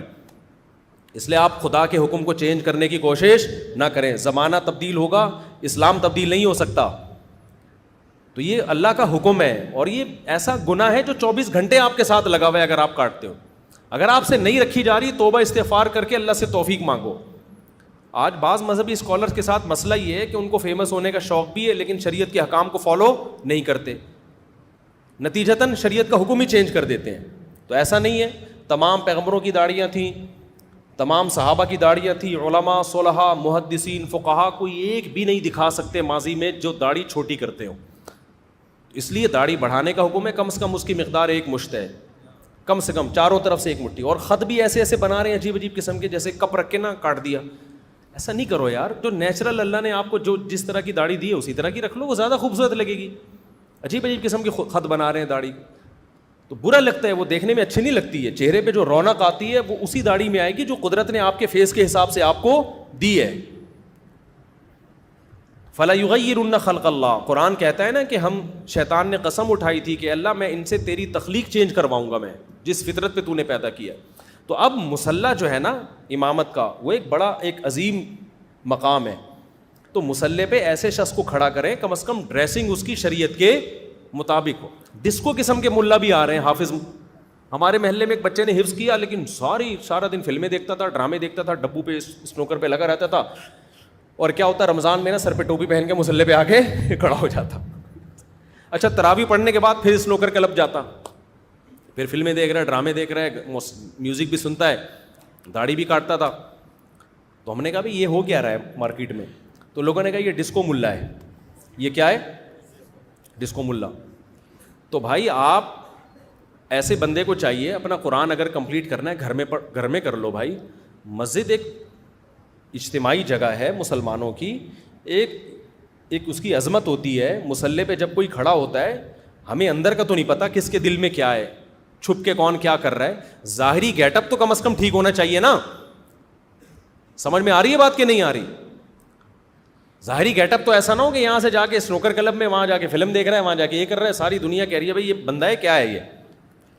تو ظاہری گیٹ اپ کم از کم حافظ قرآن کا جو مسجد میں تراویح پڑھا رہا ہے اس کا شریعت کے کسی کبیرہ علانیہ گناہ میں مبتلا نہ ہو. کبیرہ گناہ اور کھلے عام اس میں مبتلا نہ ہو. اگر ہے تو آپ کو چاہیے کہ آپ اس کو ہٹا دیں وہاں سے, اگر ہٹانے کی قدرت ہے. نہیں ہے تو پھر کوئی ایسی جگہ نماز پڑھیں جو امام کوئی ڈھنگ کا ہی آدمی ہو وہ, کیونکہ امام کا تقوی اور اس کی للہیت کا اثر پڑتا ہے مقتدیوں کے اوپر. امام نیک پرہیزگار ہوگا, اس کے پیچھے نماز کی الگ برکتیں ہوں گی. تراویح کوئی چھوٹی موٹی نماز نہیں ہے, اچھی خاصی ٹینشن ہے, لمبی نماز ہے. تو آپ کسی فاسق آدمی کے پیچھے پڑھ کر اس کی برکتوں سے کیوں محروم ہونا چاہتے ہو بھائی آپ؟ تو کوشش کیا کریں, ہمت کریں, جو امام پراپر داڑھی ہو, شریعت کے مطابق اس کا لباس ہو, کسی کبیرہ علانیہ گناہ میں مبتلا نہ ہو, اس کو مسجد کا امام بنائیں اور تراویح اسی کے پیچھے پڑھیں آپ. نابالغ بچوں کے پیچھے تراویح کا کیا حکم ہے؟ چھوٹا بچہ تراویح میں قرآن سن سکتا ہے, سن تو سکتا ہے, لیکن نابالغ بچہ قرآن پڑھا نہیں سکتا بالغوں کو. نابالغ بچے نے قرآن اگر حفظ کر لیا ہے تو گھر میں وہ بہن بھائیوں کو, چھوٹے نابالغ بچوں کو وہ امامت کرے, وہاں قرآن کمپلیٹ کرے, کیونکہ اس سے قرآن کمپلیٹ کروانا چاہیے رمضان میں. اگر وہ امامت نہیں کرے گا گھر میں تو قرآن بھول جائے گا, لیکن بالغ آدمی اس کے پیچھے نماز نہیں پڑھ سکتا. کن صورتوں میں روزہ چھوڑنا جائز ہے؟ روزہ چھوڑنا صرف 2 صورتوں میں جائز ہے قرآن کے مطابق, ایک سفر میں اور دوسرا بیماری میں. سفر کا مطلب یہ ہے کہ آپ سفر میں داخل ہو چکے ہوں. مثال کے طور پر صبح سحری کے وقت تھا, کراچی ایئرپورٹ پہ تھے, آپ نے جانا ہے امریکہ, کتنا لمبا سفر ہے نا. لیکن سحری کا وقت, آپ کا گھر ہے کراچی میں, سحری کا وقت ختم ہو گیا کراچی ایئرپورٹ پہ, تو ابھی آپ مسافر بنے نہیں ہیں. سفر کی نیت ہے مگر بنے نہیں ہیں, تو آپ کو روزہ رکھنا پڑے گا, کیونکہ آپ مقیم ہے نا ابھی. تو لوگ کیا کرتے ہیں, چونکہ آج ہم نے امریکہ جانا ہے یا چھانگا مانگا جانا ہے تو ابھی سے روزہ چھوڑ دیا ہم نے. بھائی وہ تو جب آپ جہاز میں بیٹھیں گے, جہاز کراچی کی حدود سے باہر نکلے گا, اس وقت آپ مسافر بنیں گے. جب تک کراچی کی حدود میں ہے, اپنے شہر کی حدود میں ہے, آپ مسافر نہیں بنتے. ابھی مسافر ہونے کا ارادہ, تو گھر سے نکلنے سے مسافر نہیں بنتا آدمی. اپنے شہر کو تمام مضافات سمیت, شہر اور اس کی جو قریب کی آبادی ہوتی ہے, وہ جب تک پوری مکمل ختم نہیں ہو جاتی آپ سفر میں داخل نہیں ہوتے. سمجھتے ہو؟ ہاں, آپ جہاز میں بیٹھ گئے, ابھی سحری کا وقت ہے اور جہاز کراچی کی آبادی سے باہر نکل گیا اور ابھی بھی سحری کا وقت ہے. اب سحری کا وقت جب ختم ہونے والا ہے, اس وقت آپ مسافر بن چکے تھے, تو اب آپ روزہ چھوڑ بولو سکتے ہیں. اب آپ کیا کریں گے؟ روزہ چھوڑ سکتے ہیں. اچھا, جب آپ امریکہ کی طرف جا رہے ہیں, بھائی یہ بہت اہم بیان ہے, جو باہر سے لوگ سفر کرتے ہیں نا, یورپ امریکہ سے رمضان میں, ان کے لیے بہت امپورٹنٹ بیان ہے. اس پہ کلپ بنا دیں, بنا کے نکال دیے, کہ لوگ بہت پوچھتے ہیں یہ مسئلہ. اب مسئلہ یہ ہے کہ جو کراچی سے امریکہ جا رہا ہے, وہ جا رہا ہے مشرق سے مغرب کی طرف, ایسا ہی ہوتا ہے نا, ایسٹ سے ویسٹ کی طرف سفر کرتا ہے. جو امریکہ سے کراچی آ رہا ہے نا, اس کے تو مزے ہوں گے, اس کے کیا ہوں گے؟ مزے ہو جائیں گے. وجہ اس کی یہ ہے کہ سحری کا وقت تھا امریکہ میں, ابھی ختم نہیں ہوا ایئرپورٹ پہ, شریعت کہتی ہے روزہ رکھنا پڑے گا آپ کو. اس نے روزہ رکھ لیا. اب جہاز نے فلائی کیا, سورج کی مخالف سمت میں جہاز سفر کر رہا ہے, ٹھک ٹھک ٹھک کر کے نمازیں بھی آ رہی ہیں اور افطار کا ٹائم بھی ٹھک کر کے آ جائے گا. اس کے ہو گئے مزے, وہ بڑے آرام سے روزہ کیا کرے گا؟ رکھ لے گا. دوبارہ سحری کا وقت آ گیا اگر سفر کے دوران, تو روزہ چھوڑ دے, کیونکہ اب سفر میں داخل ہو چکا ہے. اگر چھوڑنا چاہے, بہتر تو یہ کہ رکھے سفر میں بھی, افضل یہی ہے کہ اس زمانے میں رکھ لیے سفر میں. لیکن مسئلہ اس کے لیے ہوتا ہے جو یہاں کراچی ایئرپورٹ پہ تھا, 5:30 فرض کرو سحری کا وقت ختم ہو رہا ہے. اب 5:30 پہ بورڈنگ کا اعلان ہوا, جہاز میں بیٹھنا شروع ہوا, یا جہاز ابھی ٹیک آف کر رہا ہے, ابھی اڑا نہیں ہے, اور سحری کا وقت داخل ہو گیا, تو ابھی یہ مسافر بنا, سحری کا وقت ختم ہو گیا, ابھی یہ مسافر بنا نہیں ہے, اس پہ روزہ رکھنا کیا ہے؟ واجب ہے. روزہ رکھ لیا اس نے. اب ہوگا کیا؟ جہاں جہاں سورج جا رہا ہے جہاز بھی بولو وہیں جا رہا ہے. اس کا روزہ ہو جائے گا بہت لمبا, بعض دفعہ 23 گھنٹے کا روزہ بھی ہو جاتا ہے.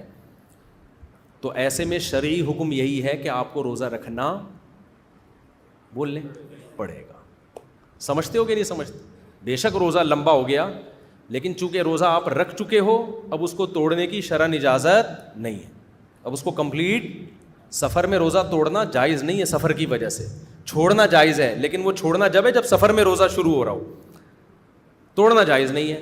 اب روزہ ہو گیا بہت لمبا تو کوئی بات نہیں, اللہ میاں نے آپ کو مختصر روزے بھی تو دکھائے نا, آج تھوڑا سا لمبا ہو گیا, مرو گے نہیں انشاءاللہ.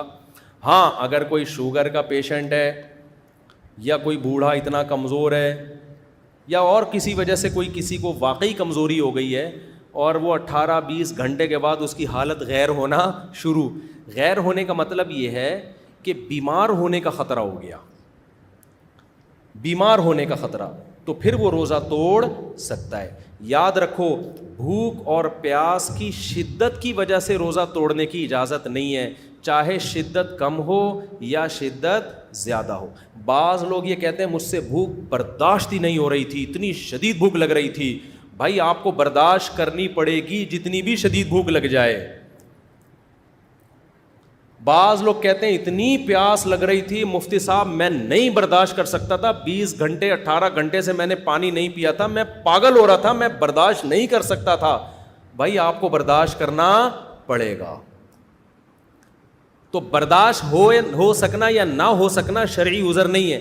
شرعی عذر یہ کہ اتنی حالت خراب ہو جائے کہ آپ کو یہ لگے کہ اگر میں نے پانی نہیں پیا تو میں بے ہوش ہو جاؤں گا, یا میں بیمار ہو جاؤں گا, یا میں مر جاؤں گا. ایسی صورت میں روزہ توڑنا پھر صرف جائز ہی نہیں بلکہ واجب ہو جاتا ہے. پھر نہیں توڑیں گے تو گناہ ہوگا. سمجھتے ہو؟ تو روزہ توڑنا یا تو فرض ہے یا حرام ہے, ٹھیک ہے نا. فرض جب ہے جب بیمار ہونے کا تھوڑی موت کا خوف ہو جائے آپ کو, پھر تو فرض ہے. تو اس لیے جو لوگ ٹریولنگ کرتے ہیں نا, وہ اگر سحری کا وقت اپنے علاقے میں ہی شروع ہو گیا ہے, ختم ہو گیا ہے, تو پھر روزہ رکھنا پڑے گا. سحری کا وقت داخل ہو سفر میں تو پھر روزہ آپ چھوڑ سکتے ہیں, لیکن پھر بھی روزہ سفر میں رکھنا وہ نہ رکھنے سے بہتر ہے. ہاں سفر میں اگر ٹینشن کا خطرہ ہے بہت زیادہ تو پھر چھوڑنا بھی زیادہ بہتر ہے. جیسے 22-23 گھنٹے کا روزہ تو بہت ہی لمبا ہو جاتا ہے نا, تو اگر کسی کا سحری کا وقت ہی ختم ہو گیا ایئرپورٹ پہ, اور اس کو پتہ ہے کہ میں کراچی سے امریکہ جا رہا ہوں اور 22-23 گھنٹے کا لمبا روزہ ہو جائے گا, تو پھر مجھے توڑنا نہ پڑ جائے, تو پھر بہتر ہے چھوڑ ہی دے وہ, کیونکہ اللہ نے اجازت دی ہے, پھر اس اجازت سے فائدہ اٹھانا چاہیے. کیا کہہ رہے ہیں بھائی آپ؟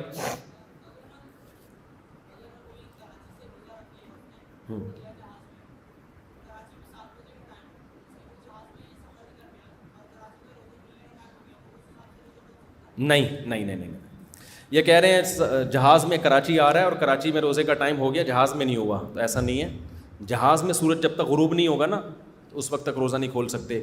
اچھا ایک مسئلہ تو یہ ہو گیا روزے سے متعلق. اگلا سوال بھی اسی جیسا ہے, وہ یہ ہے کہ مزدور حضرات یا سخت محنت کش افراد روزہ کیا چھوڑ سکتے ہیں؟ بہت امپورٹنٹ سوال ہے. دیکھو میں نے بتایا کہ روزہ چھوڑنا 2 صورتوں میں, سفر اور بیماری. مزدور اس میں داخل نہیں, جاب والے لوگ اس میں داخل نہیں ہیں, کیونکہ اس کا کوئی معیار نہیں ہے. صحابہ کے دور میں کوئی مزدور پیشہ تھے, کوئی انویسٹر تھے جو صرف پیسے انویسٹ کرتے تھے, آرام سے رہتے تھے. قرآن نے جب حکم دیا ہے نا کہ تم پر روزے فرض کیے گئے ہیں, تو اس میں مزدور بھی داخل ہیں, ریگستانوں میں کام کرنے والے لوگ بھی داخل ہیں. 2 لوگ مستثنی ہیں, بیمار اور مسافر. تو اس لیے مزدور چاہے کتنی ہی سخت مزدوری کرتا ہو, کوئلے کی کان میں بھی ملازمت کرتا ہو نا, جہاں 1 گھنٹے کے بعد شدید پیاس لگتی ہے, اس کو پھر بھی روزہ رکھنا پڑے گا اگر وہ مسافر نہیں ہے. اب لوگ کہتے ہیں, میں نے پچھلے سال بھی یہ بیان کیا تھا, نیچے کمنٹس میں لوگوں نے بڑا مذاق اڑایا کہ ان مولویوں سے پوچھو کہ تم ذرا کدال ہاتھ میں اٹھا کے کنواں کھودنا شروع کرو مزدوروں کی طرح, پھر روزہ رکھ کے بتاؤ اور پھر یہ فتویٰ دو. یہ خود تو ایئر کنڈیشن روم میں بیٹھے رہتے ہیں اور فتوے مزدوروں کے لیے دے رہے ہیں. سمجھتے ہو, یہ طنز لوگوں نے کیا تھا. اول تو ہم 24 گھنٹے ایئر کنڈیشن میں نے اب تک اپنے گھر میں ایئر کنڈیشن نہیں لگایا ہے, جا کے دیکھ لو. یہ جو فضول باتیں ہیں نا کہ ہر وقت ایئر کنڈیشن میں بیٹھے رہتے ہیں اور یہ کرتے رہتے ہیں, تو بغیر یہ ہم دیکھتے ہیں نا, تم گاڑیوں میں جا رہے ہیں, گاڑیوں میں تو سمجھتے ہیں کہ یہ پتہ نہیں کیسے لائف اسٹائل ہوگا ان کا. اچھا لائف اسٹائل ہے الحمدللہ, غریب نہیں ہیں ہم. لیکن اگر بیٹھے بھی رہتے ہوں 24 گھنٹے, مفتی کی ذمہ داری ہے کہ وہ 24 گھنٹے ایئر کنڈیشن میں بیٹھے یا کوئلے کی کان میں بیٹھے, فتویٰ قرآن و سنت کے مطابق دے گا. وہ یہ نہیں دیکھے گا کہ چونکہ میں کدال اٹھا کے اگر گڑھا کھودوں تو مجھ سے نہیں روزہ رکھا جائے گا, تو مزدور بیچارے سے کیسا رکھا جائے گا, لہذا مزدور کو اجازت دے دو. اجازت دینے کے لیے ہمیں کس سے پرمیشن لینی پڑے گی؟ اللہ سے. اور اللہ پرمیشن نہیں دے رہا, نہ مجھے دے رہا ہے نہ مزدور کو دے رہا ہے. اللہ پرمیشن دے رہا ہے مسافر کو, اور کس کو؟ بیمار کو. مسافر بھلے ایئر کنڈیشن میں ہی سفر کر رہا ہو پھر بھی پرمیشن دے رہا ہے اس کو. تو اللہ سے آگے نکلنے کی کوشش مت کرو. اب سوال یہ پیدا ہوتا ہے کہ پھر مزدور کرے کیا؟ بھائی آپ واقعی گرمیوں کے روزے میں ذرا 1 گھنٹہ کنواں کھود کے تو دیکھو نا, گڑھا کھود کے دیکھو, دماغ کا دہی بن جائے گا. اس کا جواب یہ ہے کہ مزدور رمضان میں پہلی کوشش یہ کرے کہ رات کے وقت مزدوری کرے. وہ ہم نے ایسے مزدور دیکھے ہیں جو کدال کا کام اور محنت مزدوری کا کام کس میں کرتے ہیں؟ رات. وہ کہتے ہیں بھائی دن میں ہمارے بس میں نہیں, ہمیں روزہ توڑنا پڑ جائے گا, ہم نہیں کریں گے یہ کام. اولین ترجیح اس کو دیں. اور جو مزدوروں سے کام لینے والے ٹھیکیدار ہیں ان پر بھی شرعاً یہ واجب ہے کہ وہ مزدور کا خیال کریں رمضان میں, اس پہ بوجھ ہلکا ڈالیں اور اجرت اس کو پوری دیں. اللہ اس پہ ان کو بہت زیادہ اجر عطا کرے گا. اس پہ برڈن نہ ڈالیں کام کا زیادہ, سخاوت دکھائیں تھوڑی. پھر بھی اگر کسی مزدور کو یہ سہولت نہیں ملتی ہے اور دن ہی میں اس کو مجبوراً کام کرنا پڑ رہا ہے تو روزہ پھر بھی وہ رکھے گا. ہاں یہ بات ضرور ہے کہ جب روزے میں حالت غیر ہو جائے, جیسے کوئلے کی کان میں کوئی جاتا ہے نا, وہ تو آدھا 1 گھنٹے میں ہی حالت غیر ہو جاتی ہے, اس کو تو بار بار پانی چاہیے. تو اتنی حالت جب غیر ہو جائے کہ اس کو ڈر ہو کہ میں نے پانی نہیں پیا تو میں بے ہوش ہو جاؤں گا یا چکر آنا شروع ہو جائیں گے. چکر آنا بھی ایک بیماری ہے. اگر پیاس کی شدت سے آپ کا دماغ گھوم رہا ہے تو پھر یہ بھی بیماری میں آ جاتی ہے. یہ چیز دماغ گھوم رہا ہے, شوگر, خوراک کی کمی سے شوگر لیول ڈاؤن ہو گیا, شوگر کے پیشنٹ کے ساتھ جیسے کہ ہوتا ہے, مرنے کا خطرہ ہو گیا, بیمار ہونے کا خطرہ ہو گیا, تو اب یہ روزہ توڑنے کا شرعی عذر ہے. لہذا ایسی صورت میں وہ روزہ توڑ سکتا ہے. تو ایسا مزدور روز روزہ رکھے گا اور جب حالت غیر ہونے لگے گی تو روز روزہ توڑے گا. اس کو انشاءاللہ کوئی گناہ نہیں ہوگا, کیونکہ ایسے مزدور کے لیے ہمارے پاس روزہ چھوڑنے کی دلیل نہیں ہے, توڑنے کی شرعی دلیل موجود ہے. تو ہم نے اللہ کے حکم کو فالو کرنا ہے. اب لبرل لوگ کہتے ہیں یہ کیا یار, جب توڑنا ہی ہے تو رکھوا کیوں رہے ہو؟ بھائی رکھوا بھی اللہ کے حکم سے رہے ہیں, توڑوا بھی اللہ کے حکم سے رہے. ہم حکم کے پابند ہیں. ایسا اجتہاد کرنا نا مارکیٹ میں جس کا کوئی نص سے سہارا ہی نہ ملتا ہو, یہ اجتہاد آج کل کے نام نہاد اسکالرز کا کام ہے. یہ مفتیان کرام کا کام, مفتیان کرام کا کام نہیں. مفتی آپ کو نصوص بتائے گا کہ بھائی چھوڑنے کی اجازت صرف سفر میں اور بیماری میں ہے, تو چھوڑے گا نہیں, توڑ سکتا ہے, لیکن اس کنڈیشن میں آ کے بعد میں پھر سارے روزے قضا کرے. وہ سمجھتے ہو کہ نہیں سمجھتے؟ رکھنے پھر بھی پڑیں گے اگر مسافر نہیں ہے. اول تو مزدور لوگ بہت سارے مسافر بھی ہوتے ہیں, 15 دن سے کم کہیں ٹھہرنے کی انہوں نے نیت کی ہوئی ہوتی ہے, تو پھر وہ مسافروں کے حکم میں آ جاتے ہیں. اس مسافر ہونے سے فائدہ اٹھائے. اسی طرح ہمارے کھلاڑی کرکٹ کے میچز کھیل رہے ہوتے ہیں, تو بعض کھلاڑی, اول تو اللہ کا شکر ہے ہمارے کھلاڑیوں میں میجورٹی روزے بھی رکھتی ہے, نماز بھی پڑھتی ہے, لیکن بعض کھلاڑی اس طرح کی باتیں کرتے ہیں ایکچولی ہم اگر روزہ رکھ کے ایکچولی ہم جب کرکٹ کھیلیں گے تو ہمیں ہارنے کا امکان ہے, تو پوری قوم کا فیوچر داؤ پہ لگ جائے گا, پوری قوم ذلیل ہوگی, بدنام ہوگی, تو ہم قوم کے وسیع تر مفاد میں فی الحال روزہ چھوڑ دیتے ہیں, بعد میں قضا کر لیں گے. بھائی ملک اگر میچ ہارے گا تو لوگ کہتے ہیں کہ بدنامی ہوتی ہے نا, تو اصل میں قوم کے وسیع تر مفاد میں ہمیں ہر 1 گھنٹے بعد کافی چاہیے ہوتی ہے کھیلنے کے لیے. فٹ بال کھیل رہے ہیں, کرکٹ کھیل رہے ہیں, تو ایکچولی اگر ہم نے روزہ چھوڑ دیا تو ایکچولی ہمارے اپنی خاطر نہیں, یہ کس کی خاطر؟ قوم کی خاطر. تو یہ ایسی خاطر ہے کہ اس میں آپ اللہ کو خاطر میں نہیں لا رہے, قوم کو خاطر میں لا رہے ہو. تو رمضان کا روزہ اسلام کا رکن ہے. آپ میچ جیتیں یا ہاریں آپ کو روزہ رکھنا پڑے گا اگر آپ مسافر نہیں ہیں. ہاں کسی شہر میں 15 دن سے کم کی نیت آپ نے کی ہوئی ہے ٹھہرنے کی, پھر آپ مسافر ہیں, پھر آپ چھوڑ سکتے ہیں. لیکن 15 دن اسٹے کی نیت کر لی ہے تو آپ نہ کرکٹ کی وجہ سے, نہ قوم کے وسیع تر مفاد کی وجہ سے, اور نہ کسی اور حکمت سے آپ روزہ چھوڑ سکتے ہیں. سمجھتے ہو کہ نہیں سمجھتے؟ تو یہ کچھ اہم احکام ہیں. اسی طرح میرے بھائی خواتین جو پریگننٹ ہوتی ہیں یا بچے کو فیڈ کرا رہی ہوتی ہیں وہ بھی بڑے آرام سے روزہ چھوڑ دیتی ہیں. اور خواتین میں مشہور ہے کہ پریگننٹ خواتین پہ روزے فرض نہیں ہیں, فیڈ کرانے والی عورتوں پہ روزے فرض نہیں ہیں. نا نا نا نا نا نا, یہاں بھی وہی ہے کہ اگر روزہ چھوڑ کے بیمار ہونے کا غالب گمان ہو تو روزہ چھوڑنے کی اجازت ہے. پریگننسی بذات خود کوئی بیماری نہیں ہے. اسی طرح بچے کو فیڈ کرانے سے خود کے بیمار ہونے یا جو بچے کو فیڈ کرا رہی ہیں خواتین, وہ اگر روزہ رکھیں گی تو خود بیمار ہونے کا یا بچے کے بیمار ہونے کا خطرہ ہے تو وہ روزہ چھوڑ سکتی ہیں. ادروائز فیڈ کرانے والی عورت کے لیے بھی روزہ چھوڑنا جائز نہیں ہے. سمجھتے ہو؟ تو اگر خاتون بچے کو فیڈ کرا رہی ہیں ان کو ڈر ہے کہ میں نے روزہ رکھا تو دودھ ہی نہیں آئے گا, بچے کا بیڑا غرق ہو جائے گا, تو ایک الگ مسئلہ ہے. لیکن اگر ایسا خطرہ نہیں ہے تو کچھ کمزوری تو بہرحال ہوتی ہے, اور فیڈ کرانے والی کو زیادہ کمزوری ہوتی ہے. تو یہ ویکنیس یا کمزوری کوئی شرعی عذر نہیں ہے. ایسا تھوڑی ہے کہ روزہ رکھ کے آپ ایک دم ڈولے چھولے بننا شروع ہو جائیں آپ کے, تو کمزوری تو ہوگی نا, روزہ رکھ رہے ہو نا, کھانا پینا چھوڑ رہے ہو. تو اس لیے یہ شرعی آزار ہیں. اس کے علاوہ بس 2 چیزیں یاد رکھیں, بیمار اور مسافر, اور اس میں مرنا بھی داخل ہے. جب ظاہر ہے بیماری کے خوف سے توڑ سکتے ہیں تو موت کے خوف سے تو بدری اولا توڑ سکتے ہیں. کراچی میں آپ کو یاد ہے ایک دن بہت شدید گرمی پڑی تھی تو روزے میں بہت سے لوگوں کے جنازے اٹھے تھے. ان میں لوگ بہت سے فنٹر بننے کی کوشش کی تھی. اب ہیٹ اسٹروک کی وجہ سے وہ مر رہے ہیں. لوگ کہہ رہے ہیں پانی پی لے, وہ کہہ رہے ہیں نہیں خدا کو منہ دکھانا ہے. او بھائی خدا خود کہہ رہا ہے کہ جان بچا تو پانی پی یار. ہمارے ادھر ایک بڑے نیک آدمی تھے ماشاءاللہ, ان کو بھی پانی کا مسئلہ تھا نا, پانی کی کمی سے ایک دم ان کی طبیعت خراب ہو جاتی تھی. روزہ رکھا ہوا تھا گرمیوں میں, ان کی طبیعت خراب ہوئی. پانی کہہ رہے ہیں پی لو, نہیں. میں نے ان کو لے کر گیا وضو خانے کی طرف, میں نے کہا ان کو نا گن پوائنٹ پہ چھڑکاؤ کرے ان کے اوپر, زبردستی پلایا. تو ایسے موقع پہ اگر مریض خود بھی نہیں پی رہا نا, فنٹر گیری کی کوشش کر رہا ہے, فنٹر بن رہا ہے, تو آپ لوگوں کی ذمہ داری ہے زبردستی اس کے منہ پہ بوتل چڑھا دیں. مرے گا نا تو اس کو تو گناہ ملے گا, آپ کو بھی ملے گا گناہ. تو جان بچانے کے لیے روزہ توڑنا فرض ہے, صرف جائز نہیں ہے بلکہ کیا ہے, فرض ہے. تو یہ اس کا خیال کریں. اگر غلطی سے منہ میں پانی چلا جائے تو روزہ ٹوٹ جائے گا, صرف قضا ہوگی یا کفارہ. دیکھو حدیث میں آتا ہے بھولے سے کوئی کھا لے یا پی لے تو روزہ نہیں ٹوٹتا. غلطی سے کے بارے میں کوئی حدیث نہیں ہے. غلطی کے بارے میں, غلطی سے کھانا الگ چیز ہے, بھولے سے کھانا الگ چیز ہے. دونوں میں فرق کیا ہے؟ مثال کے طور پر بھولے سے کھانا تو آپ کو روزہ یاد ہی نہیں تھا, آپ نے پھوڑ پھاڑ کے طبیعت سے بیٹھ گیا, اس کے بعد ڈکار آئی تو یاد ہے اڑے میرا تو روزہ تھا. ہوتا ہے ایسے.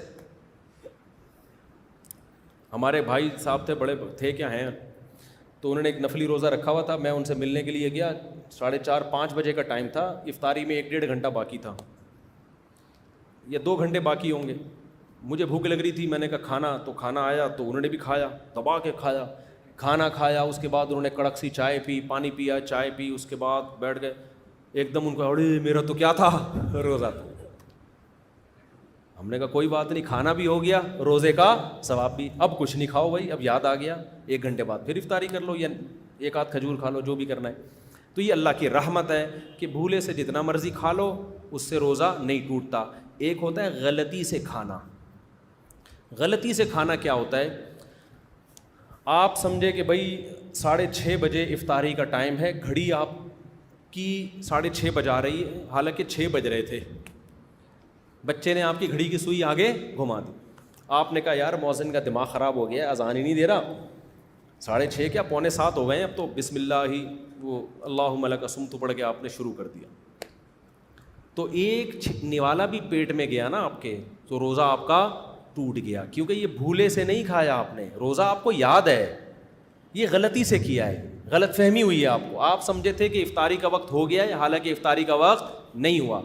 اس بارے میں کوئی حدیث نہیں ہے کہ اس سے روزہ نہیں ٹوٹتا, اس سے روزہ ٹوٹ جاتا ہے, کیونکہ اس میں آپ کی کسی نہ کسی درجے میں آپ کی کوتاہی ہے. بھولے سے میں آپ کی کوئی کوتاہی نہیں ہے, بھول کی نسبت اللہ کی طرف ہوگی. اس میں آپ کی کوتاہی ہے کہ یار ایک گھڑی میں کیوں, تو 4 گھڑیوں میں دیکھ لیتے نا, گھڑیاں تو آگے پیچھے ہوتی ہیں. اسی طرح بعض دفعہ یہ ہوتا ہے مؤذن صاحب کی گھڑی غلط تھی, انہوں نے اذان دے دی 6 بجے ہی,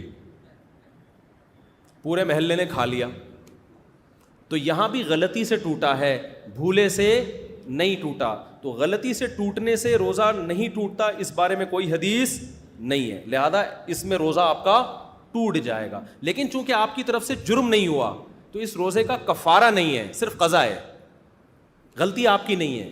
گھڑی میں بھی آپ نے جان کر تو نہیں کیا نا, ہو گیا تو کفارہ نہیں ہے.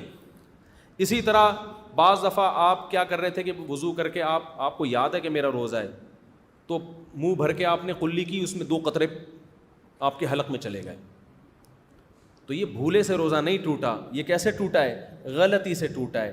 یہاں بھی روزہ آپ کا ٹوٹ جائے گا, لیکن کفارہ آپ پہ لازم نہیں ہوگا, کیونکہ آپ نے جان کر پانی نہیں نگلا. سمجھتے ہو کہ نہیں سمجھتے ہو؟ تو اسی طرح سحری کا وقت ختم ہو گیا تھا, آپ سمجھے ختم نہیں ہوا اور آپ نے 2 پراٹھے مزید پھوڑ لیے, بعد میں دیکھا ابے یہ کیا ہو گیا بھائی, سحری کا وقت تو ختم ہو گیا, آدھا گھنٹہ ہو چکا ہے. تو یہ بھی بھولے سے نہیں ہے بلکہ کیا ہے, غلطی سے ہے, لہذا آپ کا روزہ گیا. سمجھتے ہو؟ تو اس میں قضا لازم ہے, کفارہ لازم نہیں ہے. اب بعض حضرات یہ دلیل دیتے ہیں کہ حدیث میں تو آتا ہے رفع عن امتی, ہمارے اہل حدیث حضرات کا مسلک یہ ہے کہ غلطی سے بھی اگر کسی نے کھا لیا تو روزہ نہیں ٹوٹے گا اس کا. اور وہ دلیل یہ دیتے ہیں کہ حدیث میں آتا ہے رفع عن امتی الخطأ والنسیان, میری امت سے بھول اور خطا کو ہٹا لیا گیا ہے. تو یاد رکھو یہاں حدیث کا مطلب ہے بھولے سے اور خطا سے جب کوئی کام کیا جائے تو گناہ نہیں ملتا. اس حدیث کا اس سے تعلق نہیں ہے. یہی وجہ ہے کہ نماز میں آپ بھولے سے, آپ سے کوئی غلطی ہوتی ہے تو بھی سزا میں آپ کو سدا صاحب کرنا پڑتا ہے. احرام کی حالت میں غلطی سے بھی خوشبو لگا لو گے تو دم آپ کو دینا پڑے گا. تو شرعی حکم نہیں ہوتا, صرف رمضان کے روزے میں الگ سے بھول کی حدیثیں ہیں, اس لیے ہم نے اس کو مستثنیٰ کیا ہے کہ بھولے سے نہیں روزہ ٹوٹے گا. ایک اور مسئلہ ذہن میں رکھیں, اگر رمضان میں غلطی سے روزہ توڑ دیا آپ نے, غلطی سے, تو روزہ تو ٹوٹ جائے گا, لیکن اس کو پھر کمپلیٹ بہرحال کرنا پڑے گا آپ کو. یعنی یہ نہیں کہ آپ کے حلق میں غلطی سے پانی چلا گیا تو آپ کھانا پینا شروع کر دو, روزے داروں کی طرح اس کو مکمل کرنا ہے, بعد میں ایک روزہ قضا کرنا ہے. اسی طرح یہ بات بھی سمجھ لیں کہ مینسز میں خواتین پہ روزہ رکھنا جائز نہیں ہوتا. اب کسی خاتون نے صبح روزہ رکھا طہارت کی حالت میں, روزے کے دوران مینسز آ گئے تو روزہ ٹوٹ گیا, وہ کھانا پینا شروع کر دیں, روزہ ٹوٹ گیا ان کا, بعد میں قضا بھی کریں. لیکن اگر ایسا ہوا کہ صبح مینسز آ رہے تھے جس کی وجہ سے خاتون نے روزہ چھوڑ دیا, دوپہر دیکھا کہ مینسز آنا بند ہو گئے, غسل کر کے طہارت حاصل کر لی, تو اب روزہ تو نہیں ہوا, لیکن شام تک اب کھانا پینا کیا ہو گیا, ناجائز ہو گیا. اب شام تک کھانا پینا اس کے لیے جائز نہیں ہے, روزے داروں کی طرح رہنا پڑے گا. کیونکہ اب قرآن کا جو حکم ہے نا کہ فمن شہید منکم الشہر فلیصمہ, وہ حکم اس عورت کی طرف متوجہ ہو گیا ہے, تو بعد میں قضا بھی کرنی پڑے گی, کیونکہ صبح صادق سے کھانا پینا نہیں چھوڑا, اور اس وقت چھوڑنا کیا ہے, لازم ہے, اس کے اوپر روزے داروں کی طرح رہنا پڑے گا. اسی طرح یہ بھی سمجھ لو کہ جب ایک آدمی نے سفر میں روزہ چھوڑا, خوب سمجھ لیں, سفر میں ہو, سحری کا وقت سفر میں آیا, آپ نے روزہ چھوڑ دیا, اجازت دی ہے شریعت نے, اسی دوران آپ اپنے شہر میں داخل ہو گئے, آپ کا روزہ تھا نہیں لیکن آپ شہر میں داخل ہو گئے, تو اب بھی آپ پر کھانے پینے سے رکنا واجب ہو جائے گا. بعض مسافر یہ کرتے ہیں کہ جناب روزہ نہیں تھا, گھر میں آئے, بیگم میں تو سفر میں تھا, اصل میں لاہور سے آ رہا ہوں, جو پکائے لے آؤ. بیگم کہہ رہی ہے سب کا گھر میں روزہ ہے, میں تو مسافر تھا بھائی تھے نا, اب تھوڑی ہو, صحیح ہے. تو بعد میں اس روزے کی قضا بھی کرنی پڑے گی کیونکہ صبح سحری سے نہیں, لیکن جب شہر میں آ گئے تو قرآن کا جو حکم ہے نا کہ کھانا پینا چھوڑ دو, 3 چیزوں سے رکنے کا نام ہے نا صوم, تو وہ حکم آپ کی طرف متوجہ ہو جائے گا. اب آپ کے لیے کھانا پینا جائز نہیں ہوگا. سمجھتے ہو کہ نہیں سمجھتے؟ تو یہ چند مسائل ہیں جن کا لوگ خیال نہیں کرتے. میرا سفر ہے تو یہ مکمل کر لیتا ہوں میں جلدی سے. روزے کے متعلق مسائل, جان بوجھ کر روزہ توڑنے کا رواج بڑھتا جا رہا ہے, اس بارے میں کچھ ارشاد فرمائیں. دیکھو, جان بوجھ کر اگر کسی نے, عاقل بالغ لڑکے یا لڑکی نے, بالغ لڑکی کہتے ہیں جس کو مینسز آنا شروع ہو جائیں, بالغ لڑکا کہتے ہیں جس کو نائٹ فال شروع ہو جائے, تو یہ بالغ ہو جاتے ہیں. تو جب بالغ ہو گیا اس کے بعد اگر کسی نے رمضان کا روزہ چھوڑا تو کبیرہ گناہ ہے, ایک روزہ قضا کرنا پڑے گا اور ساری زندگی اس روزے کی تلافی اب نہیں ہو سکتی, وہ ثواب کبھی نہیں ملے گا, سال بھر بھی رکھ لے تو کتنا بڑا نقصان کیا نا, لیکن کفارہ نہیں ہے. لیکن اگر روزہ رکھ کے توڑ دیا رمضان کا روزہ تو کفارہ بھی لازم ہے اور الگ سے ایک روزے کی قضا بھی لازم ہے. کفارہ کیا ہے خوب سمجھ لیں, جس نے رمضان کا روزہ جان کر توڑ دیا تو 60 روزے اس کو لگاتار رکھنے پڑیں گے. ایک دن بھی اگر ناغا ہو گیا نا, ایک دن بھی, چاہے بیماری کی وجہ سے ناغا ہوا ہو, تو پھر نئے سرے سے 60 دوبارہ رکھنے پڑیں گے.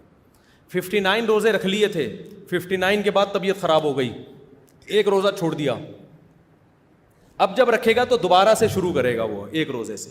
تو 60 days کنٹینیو اس کو روزے رکھنے ہیں. سمجھتے ہو, چاہے مرد ہو یا عورت. البتہ خاتون نے جب 60 روزے رکھے تو بیچ میں مینسز آ گئے تو وہ مینسز والے دن خارج ہو جائیں گے, اس میں روزے نہ رکھے تو جیسے ہی مینسز ختم ہوتے ہیں فوراً رکھنا شروع کر دے, جتنے باقی رہ گئے تھے وہ کمپلیٹ کر لے. ایک بھی اگر اس نے اضافی ناغا کر لیا نا تو پھر اس کو بھی 60 دوبارہ رکھنے پڑیں گے. تو مینسز کے دن خارج ہوں گے, باقی اس کو بھی 60 روزے کنٹینیو رکھنے پڑیں گے. اب ہوتا یہ ہے کہ ہمارے پاس ایسے نوجوان آتے ہیں, کہتے ہیں مفتی صاحب ہم نے تو جوانی میں بڑے روزے توڑے ہیں, اب ہم کیا کریں, ہم سے تو نہیں رکھے جاتے 60 روزے. تو بھائی آپ غلط کہہ رہے ہو کہ آپ سے نہیں رکھے جاتے, بوڑھے لوگ مستثنا ہیں. بوڑھے لوگ, بوڑھا آدمی جو بہت زیادہ بوڑھا ہو گیا ہو, جس کو شیخ فانی کہا جاتا ہے, بہت ہی بڑھاپا, جو آج کل ویسے ہی نہیں ہوتے. ونس اپون اے ٹائم ایسے بوڑھے ہوا کرتے تھے, اب تو ہوتے ہی نہیں. تو اس کو مستثنا کیا ہے علماء نے قرآن و سنت کی وجہ سے. اچھا میرا بچہ, اللہ بہت جزائے خیر دے, آپ ماشاء اللہ. تصویر لے لو, جلدی سے لے لو, جلدی جلدی, اسپیڈ کے ساتھ, اسپیڈ کے ساتھ, جلدی ادھر سائڈ پہ آ جاؤ. تو بہت زیادہ بوڑھے لوگ جو نہیں رکھ سکتے, ناممکن ہے ان کے لیے, ان کے پھر حکم یہ ہے کہ وہ 60 غریبوں کو 2 ٹائم کا کھانا کھلا دیں. غریب بھی ایسے لے کر آئیں, یہ تو غریب نہیں ہے, پتلے پتلے, ان کو تھوڑے میں پیٹ ان کا بھر جائے گا. اس ٹائپ کے کتنے آدمی کو کھانا کھلا دیں؟ مذاق کر رہا ہوں, ناراض نہیں ہونا یار, کیونکہ میں نے ایسے بھی لوگ دیکھے ہیں کہ ایک آدمی 4 آدمیوں کا کھانا کھاتا ہے, ٹھیک ہے جی, تو لوگ سمجھتے ہیں کہ اس کو کھلانے میں 4 آدمیوں کا ثواب ملے گا, ثواب ایک ہی کا ملے گا. صحیح, تو بندہ دیکھ کے لے کر, بھائی ناراض نہیں ہونا, محبت کر رہا ہوں آپ سے. تو اب دیکھو اگر ایسا کیا ہے نا تو کتنے, 60 روزے. اچھا, بعض نوجوان یہ کہتے ہیں کہ ہم نے تو کئی روزے توڑے ہیں, ہم تو 60 رکھ کے پاگل ہو جائیں گے. تو بھائی جتنے بھی توڑ دیے نا, توبہ کرو, اللہ سے رو رو کے استغفار کرو اور ایک کفارہ ادا کر لو 60 روزوں. تو اللہ سے امید ہے انشاءاللہ وہ سب کی طرف سے کافی ہو جائے گا.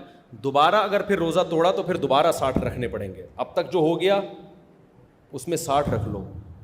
احتیاط تو یہی ہے کہ ہر الگ الگ رمضان میں جتنے توڑے ہیں تو الگ الگ کے 60, ایک ہی رمضان میں اگر کئی توڑے تو پھر تو سب کی طرف سے ایک ہو جائے گا کفارہ. لیکن الگ الگ رمضانوں میں اگر توڑے ہیں تو پھر الگ الگ کفارے ہیں.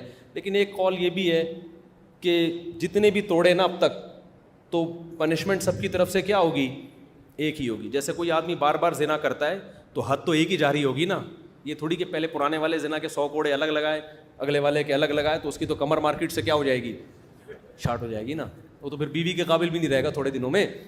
تو جب ایک دفعہ جرم پکڑا جاتا ہے نا تو ایک ہی دفعہ میں سارے جرموں کی ہو جاتی. پھر سزا جاری ہونے کے بعد اگر دوبارہ جرم کرے گا پھر دوبارہ سے نئی سزا جاری ہوگی. جیسے کئی دفعہ چوری کی تو ہاتھ تو ایک ہی کٹتا ہے نا.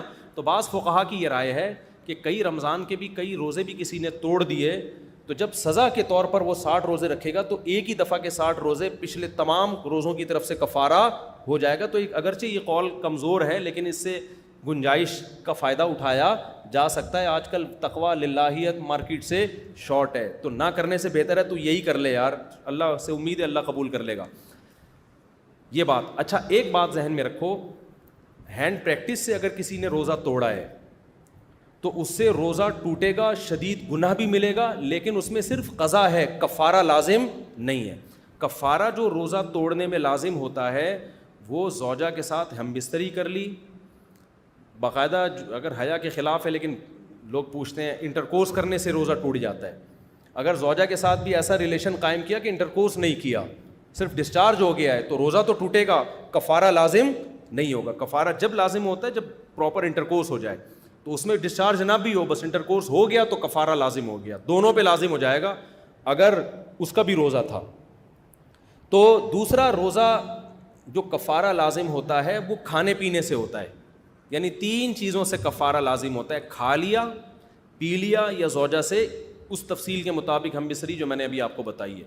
یہ 3 کام جب ہوں گے تو روزہ بھی ٹوٹ گیا اور آپ پہ 60 روزوں کا کفارہ بھی لازم ہو گیا. اگر آپ پیشنٹ ہیں, مریض ہیں, پورے سال ہی مریض رہتے ہیں آپ, کوئی شوگر کا مسئلہ ہے, 60 روزے رکھنا ناممکن ہے بیماری وغیرہ کی وجہ سے, تو پھر 60 غریبوں کو 2 ٹائم کا کھانا کھلا دیں. لیکن نارملی ایسا ہوتا نہیں ہے. آپ یہ بھی کر سکتے ہو کہ یہ 60 روزے آپ دسمبر جنوری میں رکھ لو جب دن چھوٹے ہوتے ہیں. اللہ نے آپ کو زیادہ پیسہ دیا ہے تو آپ ایسا کریں کہ سردیوں میں ناروے چلے جائیں, وہاں 60 روزے رکھ لیں آپ. 6 گھنٹوں کے 5 گھنٹوں کے روزے ہوں گے, کوئی بات نہیں, شریعت کی گنجائش سے فائدہ اٹھایا جا سکتا ہے. شریعت کے لاء کو بہرحال فالو کرنا پڑے گا آپ. اور زیادہ آپ فنڈر بننے کی کوشش کر رہے ہیں تو گرمیوں میں آپ چلے جائیں ناروے, 22 گھنٹوں کے 60 روزے رکھ لیں, وہ آپ مر جائیں گے, مارکیٹ سے کیا ہو جائیں گے, شارٹ ہو جائیں گے. تو لیکن اللہ کی گنجائش سے فائدہ اٹھا سکتے ہیں آپ, سردیوں والے دنوں میں رکھ لیں آپ. سمجھتے ہو؟ تو یہ چند مسائل تھے بہت زیادہ ضروری. روزے کی نیت کیسے کی جاتی ہے؟ اگر سحری میں آنکھ کھلے تو روزے کا کیا حکم ہے؟ دیکھو, نفلی روزہ یا رمضان کے اندر رمضان کا روزہ, اس کے لیے آدھا دن گزرنے سے پہلے بھی نیت کر لینا کافی ہے. سحری میں آپ کی آنکھ نہ کھلی, کوئی بات نہیں, جب آنکھ کھلی نیت کر لو میرا روزہ ہے آج. نصف النہار سے پہلے روزے کی نیت ضروری ہے. نصف النہار کسے کہتے ہیں؟ صبح صادق کا ٹائم اور غروب آفتاب کا ٹائم, اس میں جتنے گھنٹے بنتے ہیں نا اس کا آدھا, یعنی آدھا روزہ گزرنے سے پہلے آپ روزے کی نیت کر سکتے ہیں. آدھا دن سے بھی زیادہ گزر گیا پھر نہیں ہو سکتی. آپ صبح اٹھے, آپ کنفیوز تھے کہ یار ایکچولی میں آج روزہ رکھوں کہ نہیں رکھوں, چلو دیکھتے ہیں, اگر اچھا دن گزر گیا, افطاری سے 2 منٹ پہلے آپ نے کہا چلو میرا روزہ ہے آج. یہ نہیں ہوتا, ٹھیک ہے نا, تو یہ نہیں ہو سکتا. ہمارے نبی صلی اللہ علیہ وسلم گھر تشریف لاتے, امی عائشہ سے پوچھتے کچھ کھانے کو ہے, آپ فرماتی نہیں ہے, کہتے چلو پھر ہم نے کیا نیت کر لی روزے کی, بھائی کھانے کو تو ویسے ہی نہیں ہے تو ثواب تو لے نا نیت کر کے ہم. تو زوال سے پہلے تک, یعنی زوال نہیں, نصف النہار, زوال الگ چیز ہے, نصف النہار, نہار کہتے ہیں دن کو, تو دن کا آدھا, صبح صادق سے غروب آفتاب کے بیچ میں جو آدھا بنتا ہے نا, اس سے پہلے آپ نیت کر. لوگ سمجھتے ہیں زوال سے پہلے نیت, یہ خوب سمجھ لو, زوال سے پہلے نہیں, آدھا روزہ گزرنے سے پہلے آپ نیت کر سکتے ہو. رمضان کے فرض روزے کی بھی اور بعد میں نفلی. البتہ رمضان کے قضا روزے میں آپ کو صبح سے ہی سحری کے وقت ہی نیت کرنی پڑے گی, اور رمضان میں تو نیت کی ضرورت ہی نہیں ہوتی نا. مسلمان نے تو روزہ رکھنا ہی ہے تو نیت ہوتی ہے دل میں کہ روزہ رکھنا ہے ہم نے. رات کو آپ صبح سحری کا انتظام کر کے سوئے تو مطلب ہے کہ نیت ہی ہے نا, تو اس میں بس اتنا ارادہ کافی ہے کہ روزہ ہے کل ہمارا, بس یہی. اچھا, یہ جو دعا ہے وہ بھی صومی غد نویت من شہر رمضان, یہ ایسی دعا ہے, اس کی کوئی ثبوت نہیں ہے, ٹھیک ہے, بس دل میں نیت کافی ہے. اچھا بھائی, اچھا یہ بھی ذہن میں رکھو, اگر سحری میں آنکھ نہ کھلی تو لوگ کہتے ہیں شرعی عذر ہے, کیونکہ ہم نے رات کو ڈنر بھی نہیں کیا تھا, صرف افطاری میں 2 پکوڑے چکھے تھے, اب چونکہ رات کو کھانا بھی نہیں کھایا, سحری میں آنکھ ہی نہیں کھلی, اب میں شرعی طور پہ معذور ہوں, میں روزہ نہیں رکھوں گا. تو سحری میں آنکھ نہ کھلنے سے آپ شرعی معذور نہیں بنتے, چاہے رات کو ڈنر کیا ہو یا 2 پکوڑے کھائے ہوں یا نہیں کھائے ہوں. افطاری میں آپ نے کچھ بھی نہ کھایا ہو, پھر بھی سحری میں آنکھ نہ کھلی ہو اور پیٹ آپ کا کمر سے بالکل ایلفی کی طرح چپک گیا ہو, پھر بھی آپ کو روزہ چھوڑنے کی اجازت بولو نہیں, کیونکہ بھوک اور پیاس کی شدت یہ شرعی عذر نہیں ہے, یہ تو روزے کا تقاضا ہے. صرف آپ وہی بات ہے بیماری کا خطرہ, بیماری کا خوف, وہ ایک الگ, وہ اس میں آپ چھوڑ سکتے ہیں. سحری افطاری کا تعلق اذان سے ہے یا وقت دیکھ کر؟ بھائی اذان سے نہیں ہے, وقت سے. اذانیں آج کل وقت سے پہلے بھی ہو جاتی ہیں. آپ جو سحری اور افطاری کے نقشے ہیں وہ گھر میں رکھیں اور ان سے بھی احتیاطاً 2 منٹ کے بعد افطاری کریں, کیونکہ یقین نہیں ہوتا کہ سورج غروب ہو گیا ہے. نبی نے جلدی افطاری کا حکم دیا, لیکن اس کا یہ مطلب نہیں ہے کہ ابھی یقین ہی نہیں ہے سورج غروب ہوا بھی ہے کہ نہیں ہوا اور آپ کر لیں. جب 100% یقین ہو جائے. یہ کیوں بند ہو گیا؟ بس یہ ابھی ختم ہی کر رہا ہوں میں. ابے یار جلدی جلدی, بہت سارے سوال ہیں, کیا ہو گیا؟ 5 منٹ ہیں آپ لوگ کے پاس؟ 5-10 منٹ یا تھک گئے ہیں بھائی؟ جلدی کھولیں اس کو، کیا ہو گیا؟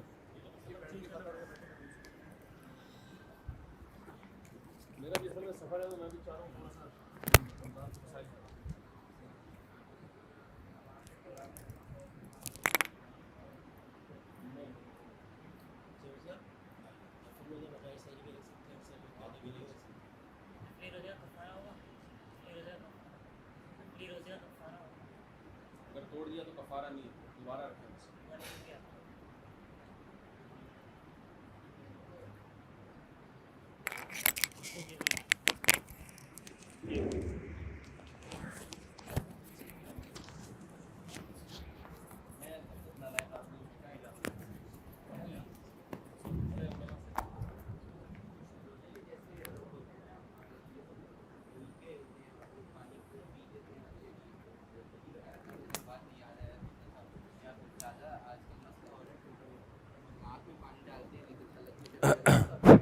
اچھا بتاتا ہوں، ابھی بتاتا ہوں، یہ جلدی سے مکمل ہو جائے۔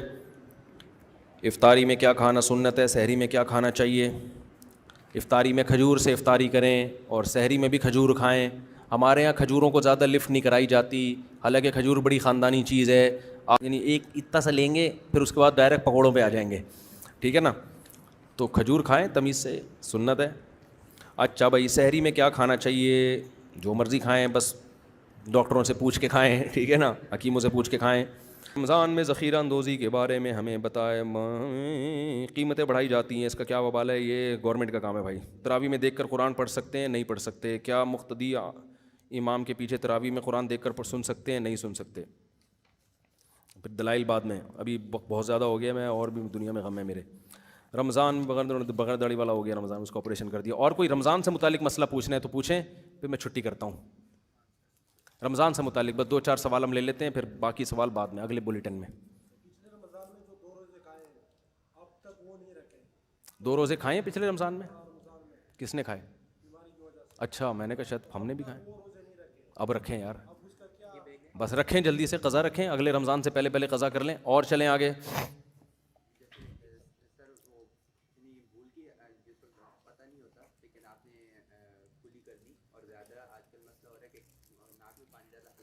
جی، ناک میں پانی ڈالا، حلق میں چلا گیا، یقین ہو گیا کہ گلے میں گیا ہے، پھر تو روزہ ٹوٹے گا، وہم سے نہیں ٹوٹتا۔ بعض لوگ ناک میں پانی ڈالتے ہیں، دماغ پہ چڑھ جاتا ہے، وہ اس سے بھی روزہ نہیں ٹوٹتا، لیکن یہ کام کریں نہیں، تھوڑا سا پانی ڈالیں ناک میں۔ اچھا، یہ بھی ایک اہم مسئلہ ہے، روزے میں جب کلی کرتے ہیں نا تو ایک دفعہ تھوک پھینک دیں، بس کافی ہے۔ وہمی لوگ تھوک پھینکتے ہی رہتے ہیں، یوں کر کے نا جمع کر کہ کہیں ایسا نہ ہو کہ حلق، تو ایک دفعہ کلی کر کے تھوک پھینک دیا تاکہ تری ختم ہو جائے، اس کے بعد جو تری رہ بھی جائے گی وہ معاف ہے۔ وہمی نہ بنے کہ ٹیشو سے زبان کو صاف کر رہے ہیں، یہ لوگ میں نے دیکھا ہے وضو کر کے نا مسلسل تھوکتے رہتے ہیں بیٹھ کے، تو وہمی نہ بنو بھائی، نارمل زندگی گزارو۔ ناک کا بھی یہی رپورٹ ہے، یوں کریں بس۔ غسل کیسے کریں؟ جب حالت جنابت کا غسل کرنا ہو، جنابت کا غسل رمضان میں روزے میں، تو کلی کریں، منہ بھر کے، غرارے نہ کریں۔ منہ بھر کے کلی کرنے سے پانی حلق میں نہیں جاتا، غرارے کرنے سے جانے کا خطرہ ہوتا ہے۔ اور ناک میں پانی بھی آرام سے ڈالیں، ایک دم بہت زیادہ نہ کھینچیں، بس یہ نرم حصہ آرام سے گیلا ہو جاتا ہے۔ وہمیوں کا تو ڈبکی بھی لگا کے آ جائیں گے، گیلا نہیں ہوگا۔ میں نارمل لوگوں کی بات کر رہا ہوں۔ اور کوئی مسئلہ روزے سے متعلق؟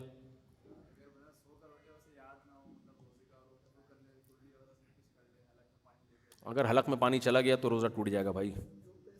ٹوتھ پیسٹ روزے کی حالت میں نہیں کر سکتے، جائز یعنی مکروہ ہے، ناپسندیدہ ہے، روزہ نہیں ٹوٹے گا۔ مکروہ اور ناپسندیدہ اس لیے ہے کہ اس کا غالب گمان ہوتا ہے حلق میں ذرات پہنچنے کا، تو روزہ توڑنا بھی جائز نہیں، ایسا کام بھی جائز نہیں کہ روزہ توڑنے کے آپ خطرہ ہو۔ پھر بھی کوئی بہت احتیاط سے کر رہا ہو یا اسمیل بہت آ رہی ہو تو پھر ایک مجبوری ہے، لیکن مسواک کرو نا، آرگینک چیز ہے، فائدہ مند چیز ہے۔ مسواک کرنے میں اگر بالفرض خدا نخواستہ کوئی ذرہ حلق میں چلا بھی گیا تو اس سے روزہ نہیں ٹوٹتا، سمجھتے ہو نا؟ جان کر نہ لے کے جاؤ کہ مسواک ہی کھانا شروع کر دیا آپ نے کہ یار چلو کچھ تو کھائیں۔ جی، ٹریڈنگ کی غرض سے روزے میں سوئمنگ کرنی پڑ جائے تو منہ باہر رکھ کے کرتے رہیں، یا منہ اندر لے جائیں، پانی حلق میں نہ لے کے جائیں۔ لیکن ایسا کام روزے میں کرنا کہ اتنی شدت سے روزہ رکھے کہ توڑنے کا خطرہ ہونا شروع ہو جائے، نہ کریں نا۔ آپ افطاری کے بعد سوئمنگ کر لیں، بہرحال جائز ہے, سوئمنگ بھی کر سکتے ہیں, جاگنگ بھی. روز ہم جب بچپن میں گرمیوں کا روزہ تھا, ہم روزہ رکھ کے صبح کرکٹ کھیلتے تھے, ایسے پاگل تھے ہم لوگ, اسٹیمنا تھا بھائی. آج کل کے لونڈے لپاڑوں میں اسٹیمنا ہی